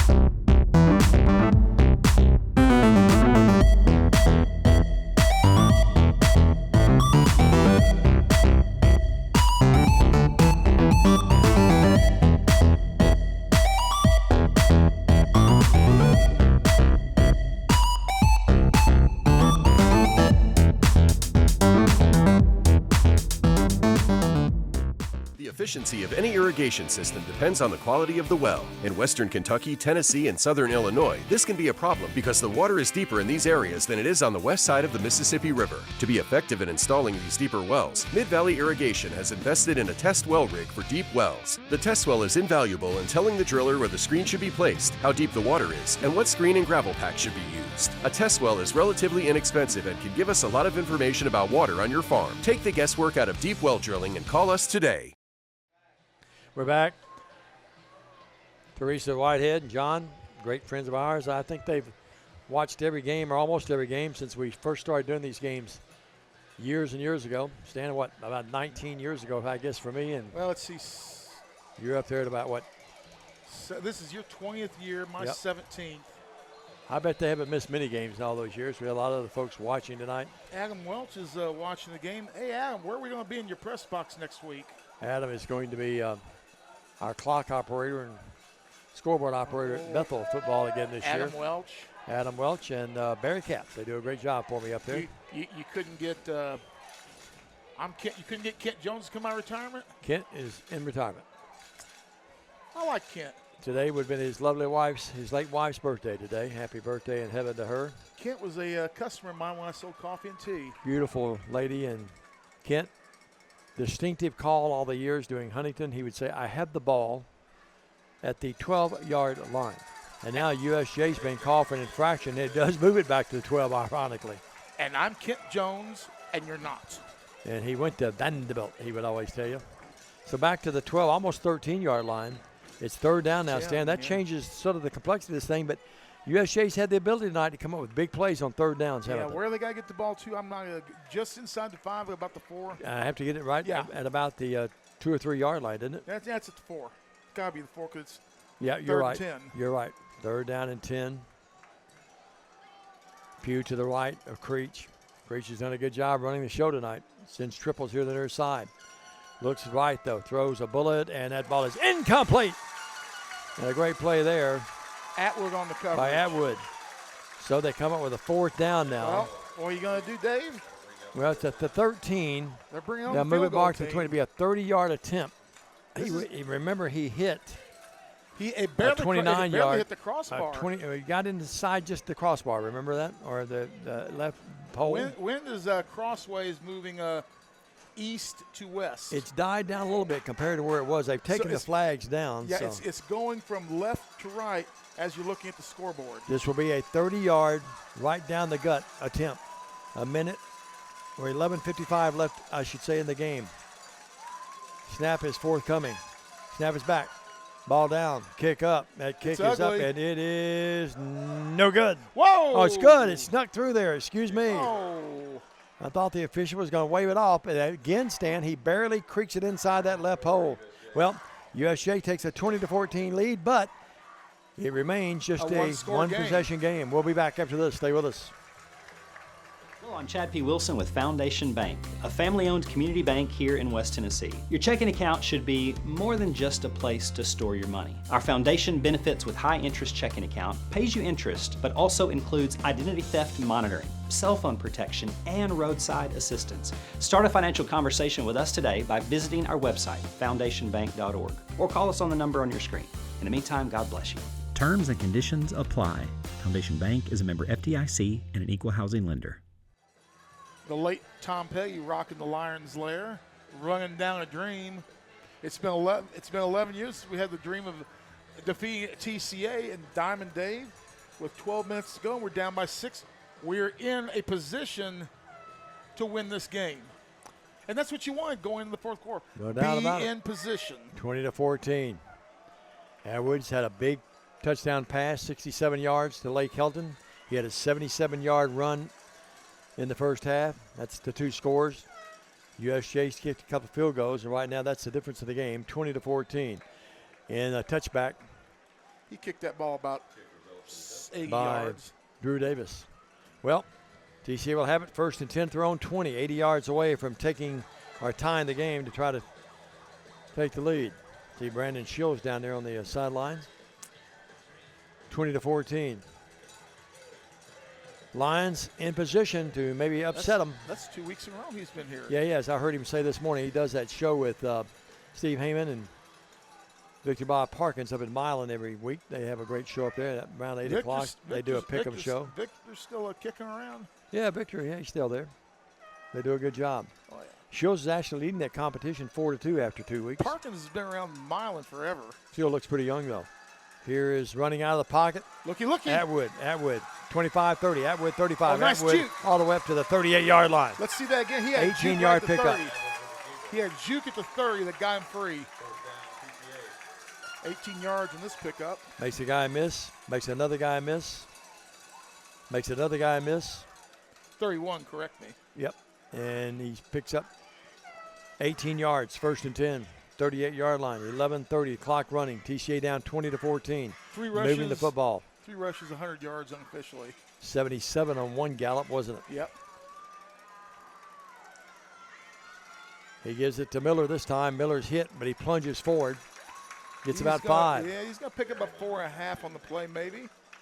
Let's give him 5. 2nd and 5 will be well. It's that you're right. 2nd and about 5.5 yards. Good blocking up front on that play.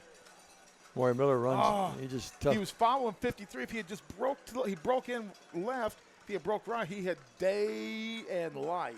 2nd down. Short 6, long 5.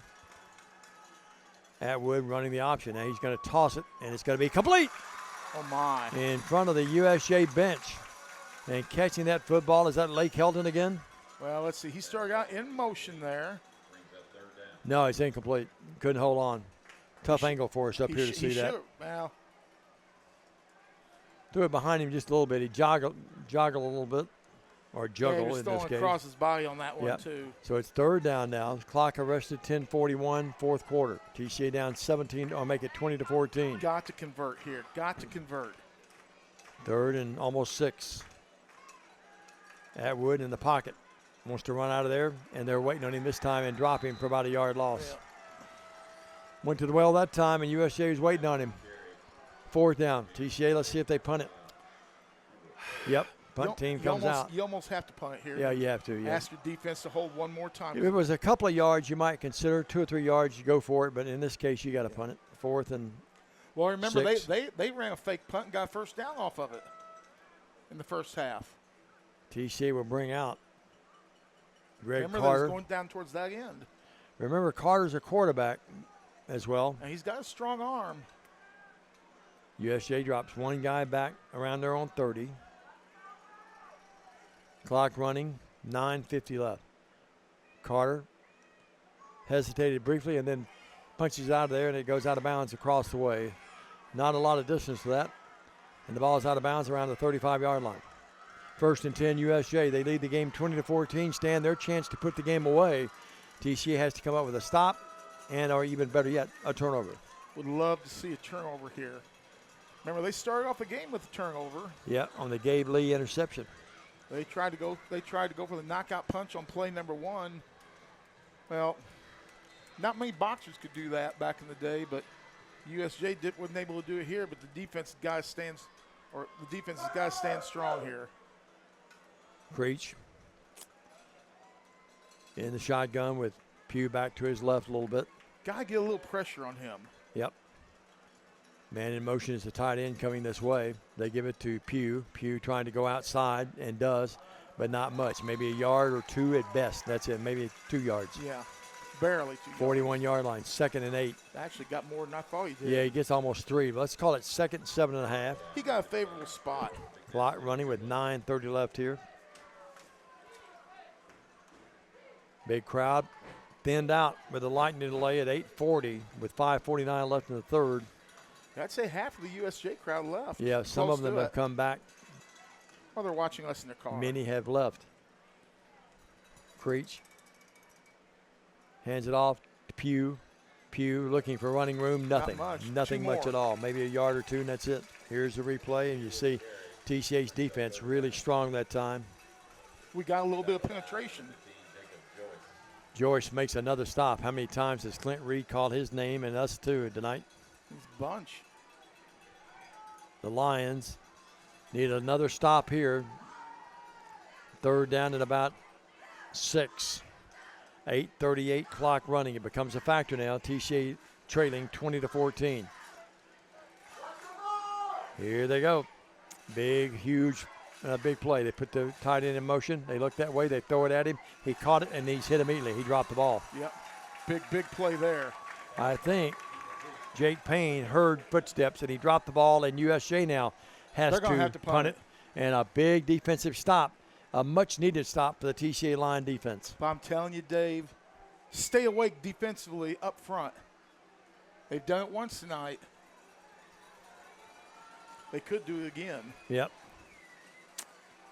TCA has to be careful. TCA does not have anyone drop back to receive this punt. A smart move. So this will be their first official punt of the night Yes, if they Jay. goes away. And he does punt it. It's a nice punt. End over end, tumbling its way. Inside the 20, inside the 10. And will die around the 8-yard line and they make it to 7. Ooh. Great punt. And USJ needs a big special teams play, and they get one. And a great punt that time by, was that Drew Davis? About 48 yards in that punt. Yeah, Dave? you could tell when that thing, even in midair stand, you could tell it was going to take a USJ roll, couldn't you? Well, The way it was turning over. 8:11 to go in the game. I need about an 8-minute and 12-second drive. 8-11, yep, you're right. And the ball is at the 7-yard line. 7-yard line with 8-11. Can TCA make something happen here? Need some big plays. Either that or TCA gets the lead real quick and then the skies open up. And we just said, no, we're done. I don't think it works that way. Miller in the pistol behind Atwood. Here we 3 go. receivers here to the near side. 1 far side left. Atwood looks left. They're going to run out of there, and he's going to tuck it and run. That's been the best weapon tonight. Moves He got across the popped there 10 a up to little about the 13 or 14. Picks up, what, about 5? Yeah, he's going to get from the 7 up to Maybe about the 6. Yeah, About 6 of the play. gets him to the 13. Yep. 7:50 clock running. He took what the defense gave him. 2nd down and a short 4. Nail-biting time here at the Lions Lair at 10 Windy City Road. Coach 100 Bowling pacing the field down there. 104 rushing yards on 5 carries unofficially. Atwood brings him up, sets him down. 2nd down and short. Keeps it again. Oh, great Turns fake. the corner. 20, 25, 30. And up to about the 30-yard line. They say he stepped out of bounds where? At about the 27th. First down Lions. Look at Hank Miller and Atwood selling this fake deep into the belly. Yep. Got him around the edge. He's making something happen. He's had a wonderful game tonight. 7:18 left game on the game clock. 20-14. USJ's defense now. They call upon them to make the stop. Jim Hardigree's So been in is this it position a lot of 13? times in his life. What, about 15-yard run on that play? Yep. 1st and 10. 27-yard line. Getting out of the hole a little bit. They give it this time. No, Atwood's going to keep it, and he's going to be popped back there and a loss all the way back to about the 17-yard line. Gosh almighty. Atwood was a keeper, no gain on the play. The official No here on the gain. near side was reaching in his back pocket. I thought he was going to throw a flag, but he didn't. Well, very fortunate there. Well, all the way back to a loss of 10. No, they Make it, what do they call? Forward progress? What do they call? well, they're saying a loss of Only 2 yards. 2 on the play. 2nd down and maybe forward momentum. I'm not sure. 2nd down You and got 12. me. I'll take it. Had a couple of strange plays in the game, haven't we? Doubles each Strange way. days indeed. Blitz coming. Atwood looks. Atwood wants to throw. Atwood's in trouble. Atwood's going to turn here. He's got a blocker. Got a couple blockers in front of him. 35, He's got 40, more. 40, 45-yard line. Atwood to the 45 for another TCA first down. And they're elusive. Owen Atwood making something special happen here tonight against USJ. At line of scrimmage at the 24-yard line. There he crosses the 30. There's 10 yards. 15. 20. About 21, 22 on the carry. 46-yard line, 1st and 10. TCA now. A score would tie the game. A PAT might win it. 5:50 clock running. 141 on 7. And now timeout. Who called the timeout? I We did. think TCA did. We'll take one with them. 5:49. Ironically, we're at 5:49 of the 4th quarter. That happened earlier with a 30-minute lightning delay. Let's see if lightning can strike twice, but this time in the form of a USJ giving up a touchdown to TCA. Back after this. Stay with us. Oh, we need 7. Premier Dental Center offers compassionate, high-tech dentistry for every member of your family. Our experience and use of advanced technologies gives you a higher level of care in general, cosmetic, and sedation dentistry. Call 731-300-3000 for an appointment at any of our 4 locations in Jackson, Bells, Milan, and Lexington. Visit Premier Dental Center for a game plan for a winning smile. Creating smiles and building confidence. Premier Dental Center. We're back. Dave McCullough, you see it on your screen there, 20-14. That's your story. 5:49 left in the game. TCA down 20-14 in a doozy of a game. They'll have it 1st and 10 at their own 46-yard line. USJ with 3 timeouts. TCA now with 2 and 5:49 to go. Atwood checking his left wrist. Miller behind him there. Haven't gone to Gabe Lee lately. Let's see if he's open in a minute. Handoff. Miller. Oh, did you see that? Tumbles his way and He hurdles high his jumped- way. He high jumped him. He hurtled over the Watch this. defender, the linebacker, and he gets to about the 46 or 7. That is an athletic play. Watch this play here. Take off. Whammo. Yeah. And you're not supposed to be able to do it, but you can do it when there's a body in your way. Now what do we have? It's going to be Oh, they're calling it back going to call it back. for jumping. And Coach Bowley not happy with that. What in the world? He picked up almost 8 yards, and the flag comes in right where he came to the turf, and the officials are That's talking what it over. it was. You give us that yards. The body was in the way. You have to be able to get over the body. Yep. You have to be able to get over the body. They may wipe it off. No flag. Good. You see, there was a body The going down. longer at it him. took them to talk, Stan, The better we are. the better it was for us. There was a body down there, and it prevented him from being able to take a step. Right. His choice was to step on the guy's neck or hurl him. 2nd down and 2. The ball at the USJ 47-yard line. 2nd one, about 3. TCA took this ball, remember, at their own 7-yard line with 8:11 left in the game. Here we're at 5:25, clock running. 2nd and a long 2 at the USJ 47. What does Atwood ring up this time? What does TCA have up their sleeve? Can they pull off an upset and win for the first time in the series since 2014? Atwood hands it to Miller. Oh. Miller his knee hit the turf Yeah, right at the 46. He's about 2 yards or a yard short. Yeah, 2 yards He short. slipped Yep. there. Otherwise, he could have a first down. Well, it's 2-down territory here, no doubt. With 4:57, you don't punt it even if you don't make it. You got to go for it, Stan. Oh, if he wouldn't have been bumped, it was a first down. 3rd down, 2 Well, at the TCA, the USJ, 46.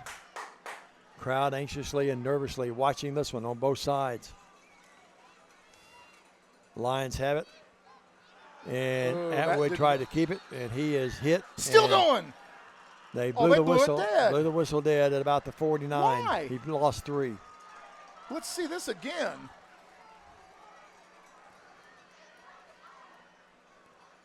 Well, they give it to 49. Here's the replay. 4th and almost 5. That's a bad call, 4:05 left in the my game. opinion. TCA 4th and 5. A quick whistle. Let's see what. Boy, it looked like USJ almost jumped, but they didn't. They had a defensive end rushing. Atwood looks. Atwood wants to run and wants to throw. Caught. Complete. Gabe Lee. We called his number a moment ago. When were they going to go to Gabe? And they do. It's a first down. And boy, what a nice play by Atwood. And what he picked up on Kept that throw. thing alive, and they've got pressure on him. And look at this throw. A dying duck. It doesn't matter. It's a first down. He's going to pick up about 5 on that, maybe.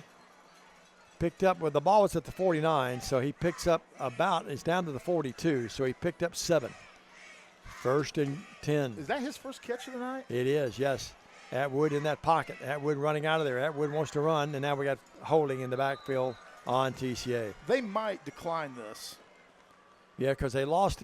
Yes, TCA lost about a yard. Atwood getting up a little gingerly on top of all of that. Well, let's see what the Bruin coaching unit He calls. waited just a second too long to commit to Yep. running, if you look at that. They're going to mark it off. That'll move the ball back into TCA territory. I don't know if I don't disagree with this decision by 1st and Coach 20. Pritchard. 1st and 20 at the 48. Well, 1st and 20, I can see it. Yep. It would 1st have and been 20. it would have been 2nd and 12, so yeah, correct call. With all of this going on, it's 3:13 left in the game. Now make it 3:05 left in the game. Huge audience watching right now. 1st and 20. Who's that? Huge audience watching right now. Welcome wherever you're watching from. All right. Here is Harden in motion. And it's going to be Atwood keeping it Going to pick up 2, 3. and do about the Bruin 49. Second and about 17 now. More oh boy, we got a nail biter. 2:40 left in the game. USJ leads 20-14. Lions trying to pull some magic out here on this lightning delay night at the Lions Lair at 10 Windy City Road. Atwood has that snap. They've got pressure on him. He steps up in the pocket. Now he's going to throw. It's caught. And it's caught by Lake Helton. He's down to the 42. That brings it up more manageable. That's a pickup about, no, I did saying it's down to the 42. So it's going to be 3rd and 9. No, he got 7 on the play. Yeah, you're right. 3rd and 9. We approach the 2-minute mark. 2 down territory again, facing the Lions. And facing the Bruin defense. Both teams have to be a little gassed despite the respite they got with a lightning delay. Atwood in that pocket. Atwood throws. Caught! Oh, my. Inside the 35-yard line. Oh, left foot, it's a first really down. close. Really close to the first down. Caught this time again. That's Helton again. No, that's Harden. Or make it Reed Williamson. Williamson caught it. It's a first down, ladies and gentlemen. That's what matters at the 33-yard line of the Bruins. 1:45 left in the game. And we have to have a touchdown. TCA moving down 20-14. A lot of the crowd has come back. Those that did not are probably regretting they didn't come back. 1st and 10. Harden in motion. They give it this time to Miller. Miller twists, turns, and grinding his way to about the 26. Watch this play again. Watch this play again. You're going to see a white shirt coming from behind and try and get him on the tackle. And he pushed the pile forward a good 2 yards. Watch this at the end, folks. 2nd and a long 4. There, at the end, right there. You just saw he pushed the pile forward 2 yards. Atwood running here to the right. He's going to tuck it and run. He's at the 20. He's at the 20-15 and steps out of bounds at about the 14-yard line. And the Lions have something magical going with 1 minute left of the game. What is that, 17-yard pickup? Yes, it was. 1st and 10 Lions. You hear the lion roar in the background. The folks looking to our left to the scoreboard. Crowd on their feet. 159 yards on 9 carries. They'll crank the clock up here momentarily. The ball is at where? Nelly. It is at the 14 stand? Looks like it. Yep, 14-yard line. Hash mark right, 1st and 10. Clock will start here on the snap. There it is. Atwood back. Atwood throws. Atwood. It is caught. Touchdown Lions! Touchdown Lions! Yeah, baby!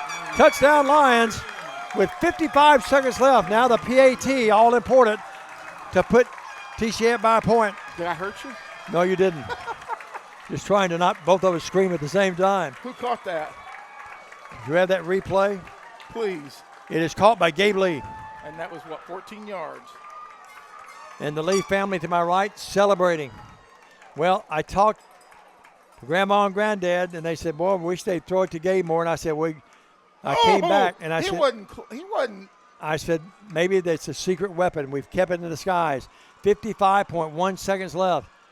The all-important PAT, snap back, ball down, kick up, and that kick is up. It's good! The Lions lead with 55 seconds to go in the game. The Lions coming off the deck.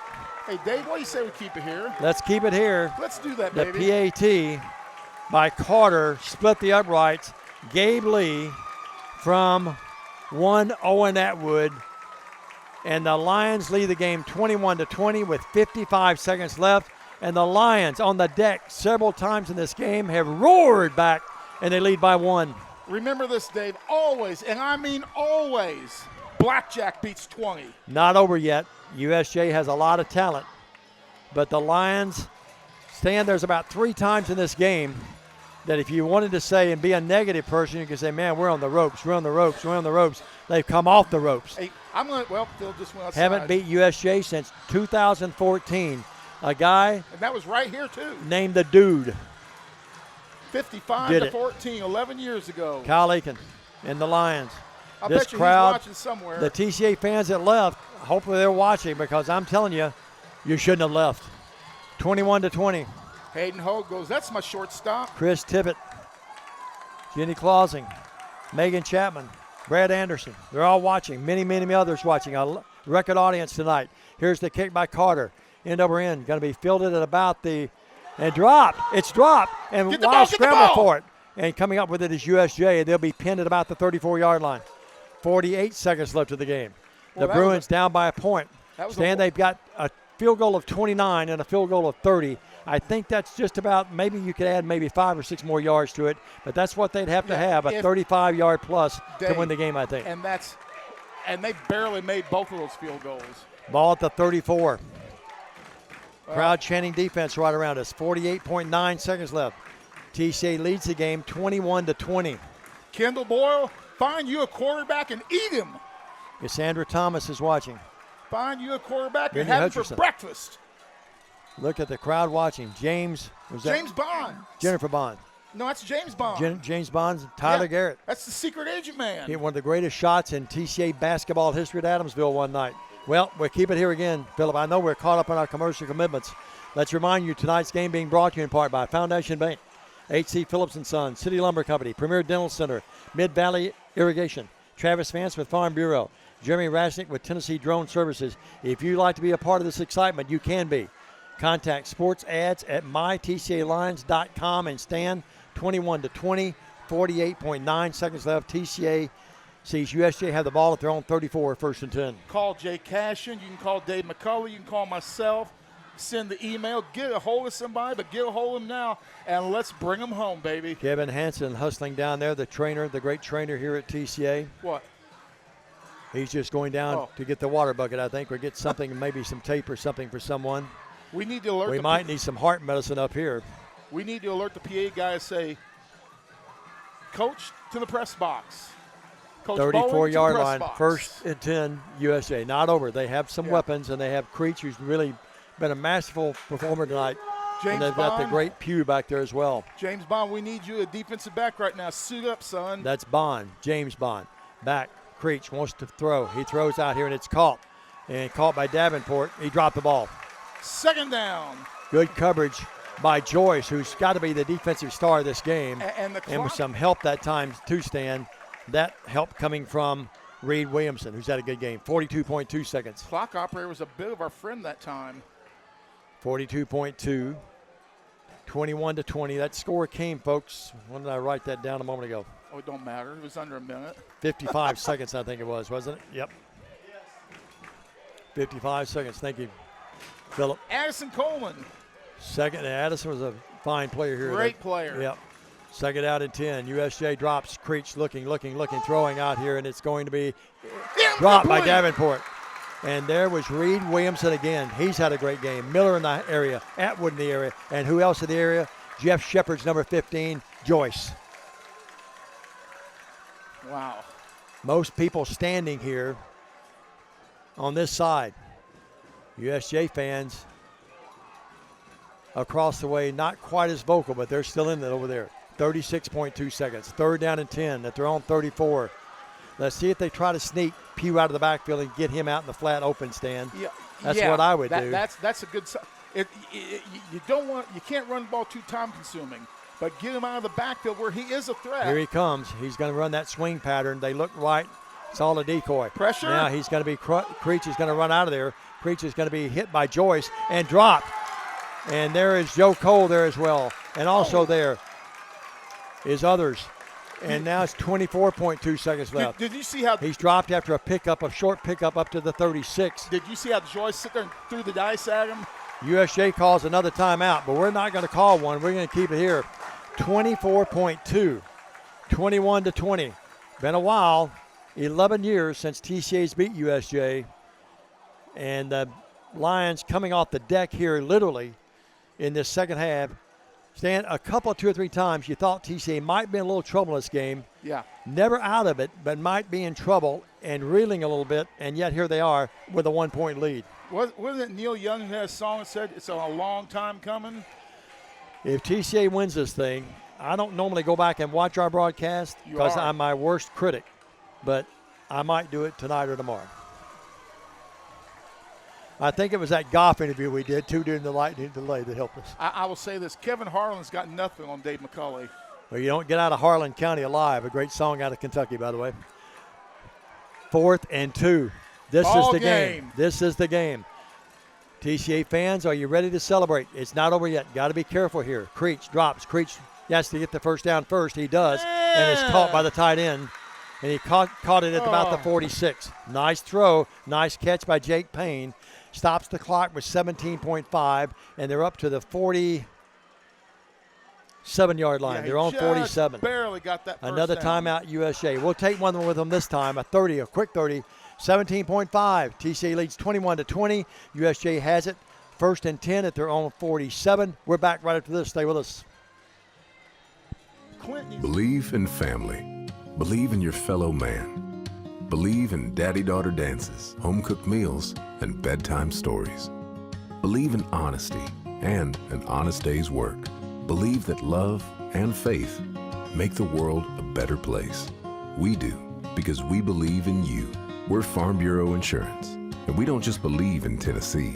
We believe in Tennesseans. Farm Bureau Insurance, Tennessee's insurance company. Call Farm Bureau agent Travis Vance at 731-661-0102 or see him at 285 North Parkway in Jackson. Give us back. Give us back. We're back with Creech in the gun. Creech in the pocket. Looking, throwing it downfield, and that ball is going to be caught. Oh, my goodness. It's caught at the 15-yard line and coming his way all the way down to 10. The receiver caught it, and that is Jacob Snyder. And Creech delivered the goods. USJ celebrating across the way with 8.3. We got a lion down, and now USJ has come off the deck and a chance to win it themselves. With a field goal. Neighbors has kicked one from 29. He's kicked one from 30. If it stopped even here, the ball at the 12, it would be a 22-yard field goal attempt. My goodness. 8.3.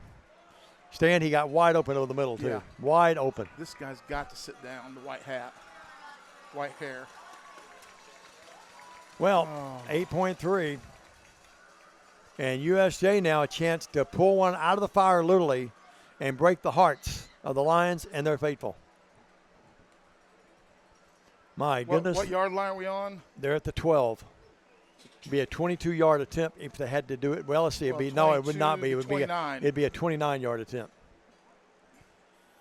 They'd mark it back 7 to the 19, be a 29-yarder. Yep. So, with 8.3, can USJ pull it out after all the excitement? And here we go. The Bruins are back out there. Sit down. The Lions come out. Someone has to come up with a big play here. They're going to go for the field goal right here. It's going to be Neighbors. They'll mark it at the 18. It'll be a 28-yard attempt. Dude still hasn't sat down. 1st and 10. Or excuse me, field goal attempt. 8.3. They're a field goal away, 28 yards away from winning it, the Bruins. And now what do we have? Timeout, TCA. TCA calls a timeout. We're going to keep it here. 8.3, 21-20, USJ down by a point, but a chance for a 28-yard field goal to pull it out. My goodness. Tantalizing. It'd be a heartbreaking loss for the Lions and a thrilling win, obviously, for the Bruins. And Stan, they had the ball at their own 34-yard line with under a minute. And they moved it down, and on a 4th down and long, Creech, credit him, he completed a pass over the middle. And broken coverage. Now, who you got? That's a great vertical jumper in the middle of your lineup there. Maybe Joe Cole. Yeah, Gabe Lee. 8.3, and here we go with 8.3. I can't see through the window. And the snap is forthcoming. Neighbors a chance to win it. Block it. Make sure that's Neighbors. And now what do we have? That's 3. Heard a whistle, and that check that number for me again, Stan. That Is that 3? No. It's going to be a penalty on TCA. All sides on TCA. That's going to get them 5 yards shorter. That's another kicker, Stan. Who is that? What number is he? Looks like 3-something. 3-something or 3? That's not 3, I don't think. Looks like 31. I don't have a 31. There is no 31. Well, A chance for USJ to win it. 8.3. TCA saying block that kick. Here we go. Here's the kick, and that kick is up, and it is good. Again, the Stop third the time. clock. Third time he snuck it through the uprights, and the Bruins are going to get out here with a win. 23-21. That clock ran 3-4 seconds after the ball was through the uprights.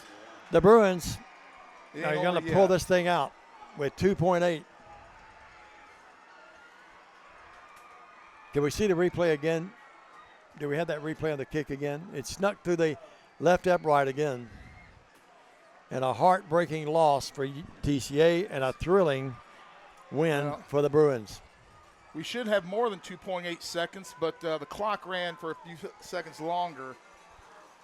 We're going to see the old Fumble-Rooski play here. 23-21. Boy, the Lions so close to pulling off a win for the first time in the series in 11 years. And it looks like it's going to be a heartbreak city. Great effort by both teams. Great high school football game, though. The only not great thing is for we TCA fans, looks like it might be a loss. Tell you one thing, though, if TCA plays this way the rest of the year, they'll win a lot of football games. And the Bruins will remain unbeaten, and they'll win a lot, too. 23-21. Those Bruin fans that left wish they probably had now. You know, if I was them, I don't know if I would. Well, no, they can kick it through the end zone. Yeah. I keep forgetting he's good. That was not, though, Neighbors that kicked that. No. Or Davis. We just couldn't tell. Those Columbia blue numbers on white are really hard to read. It is a kick that will be fielded in at about the 15-yard line. Coming right at us will be Atwood. He's going to try to throw it behind him there, and he does. And there's Harden with it. We got a line. Harden will go the other way. Now Harden will drop the ball. He'll try to pick it up. And now he's going to try to lateral it back here, and he's going to throw it back, and Bruins are going to come up with it, and the game's over.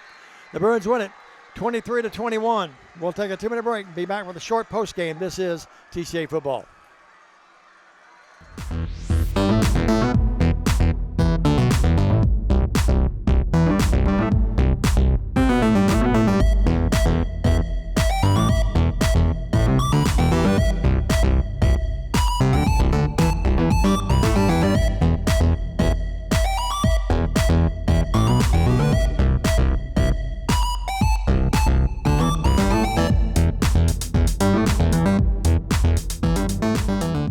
The efficiency of any irrigation system depends on the quality of the well. In western Kentucky, Tennessee, and southern Illinois, this can be a problem because the water is deeper in these areas than it is on the west side of the Mississippi River. To be effective in installing these deeper wells, Mid-Valley Irrigation has invested in a test well rig for deep wells. The test well is invaluable in telling the driller where the screen should be placed, how deep the water is, and what screen and gravel pack should be used. A test well is relatively inexpensive and can give us a lot of information about water on your farm. Take the guesswork out of deep well drilling and call us today. I'm Chad P. Wilson with Foundation Bank, a family-owned community bank here in West Tennessee. Your checking account should be more than just a place to store your money. Our foundation benefits with high-interest checking account pays you interest, but also includes identity theft monitoring, cell phone protection, and roadside assistance. Start a financial conversation with us today by visiting our website, foundationbank.org, or call us on the number on your screen. In the meantime, God bless you. Terms and conditions apply. Foundation Bank is a member FDIC and an equal housing lender. Premier Dental Center offers compassionate, high-tech dentistry for every member of your family. Our experience and use of advanced technologies gives you a higher level of care in general, cosmetic, and sedation dentistry. Call 731-300-3000 for an appointment at any of our 4 locations in Jackson, Bells, Milan, and Lexington. Visit Premier Dental Center for a game plan for a winning smile. Creating smiles and building confidence. Premier Dental Center.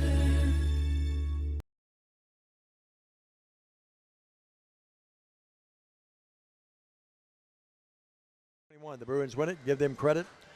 Under a minute, midway in their own territory, they marched back. The big play was the pass over the middle that set them up inside the TCA 15. And then the field goal there from 22 yards out. And they win the ball game and the Bruins win it 23-21. Heartbreaking loss for the Lions. Played well enough to win tonight. Some mistakes hurt both teams, and the Bruins get out of here and they literally escape with their own lives. 23-21. Here's Stan with a quick recap of some stats. Stan? Overall for USJ, Thomas Pugh with over 200 yards tonight, receiving and rushing, 2 touchdowns. That's their highlight on the offensive end. Great running back. For TCA, Atwood 179 yards rushing, Helton a 67-yard reception for a score, Gabe Lee a 14-yard reception for a score, and it's 21-20 is your final. We'll have airtime for you next week, 6:30 airtime, 7 o'clock from West Carroll. Stan, final thought or two on the ball game. Tough loss. Just disappointing. Things just disappointment is all I can say. This one's going to be tough to swallow because it was ours. Yeah, not in the moral victories, but the Lions did play well enough to win and came off the deck, I thought, several times, but the final punch came on the field goal by USJ, and they win the ball game. Congratulations to the Bruins. There'll be another night, hopefully starting next week at West Carroll. Coach Bowling down there talking to the troops. I'm sure telling them how proud he is of them. But mistakes again hurt the Lions tonight. USJ made their share as well, but the Lions can't pull it out. For Stan Gerard, for Jay Cashin, for Philip Robertson, Bradley White, and all the gang, for all you great sponsors and all you great TCA fans, until next week, I'm Diamond Dave McCulley. So long, everybody.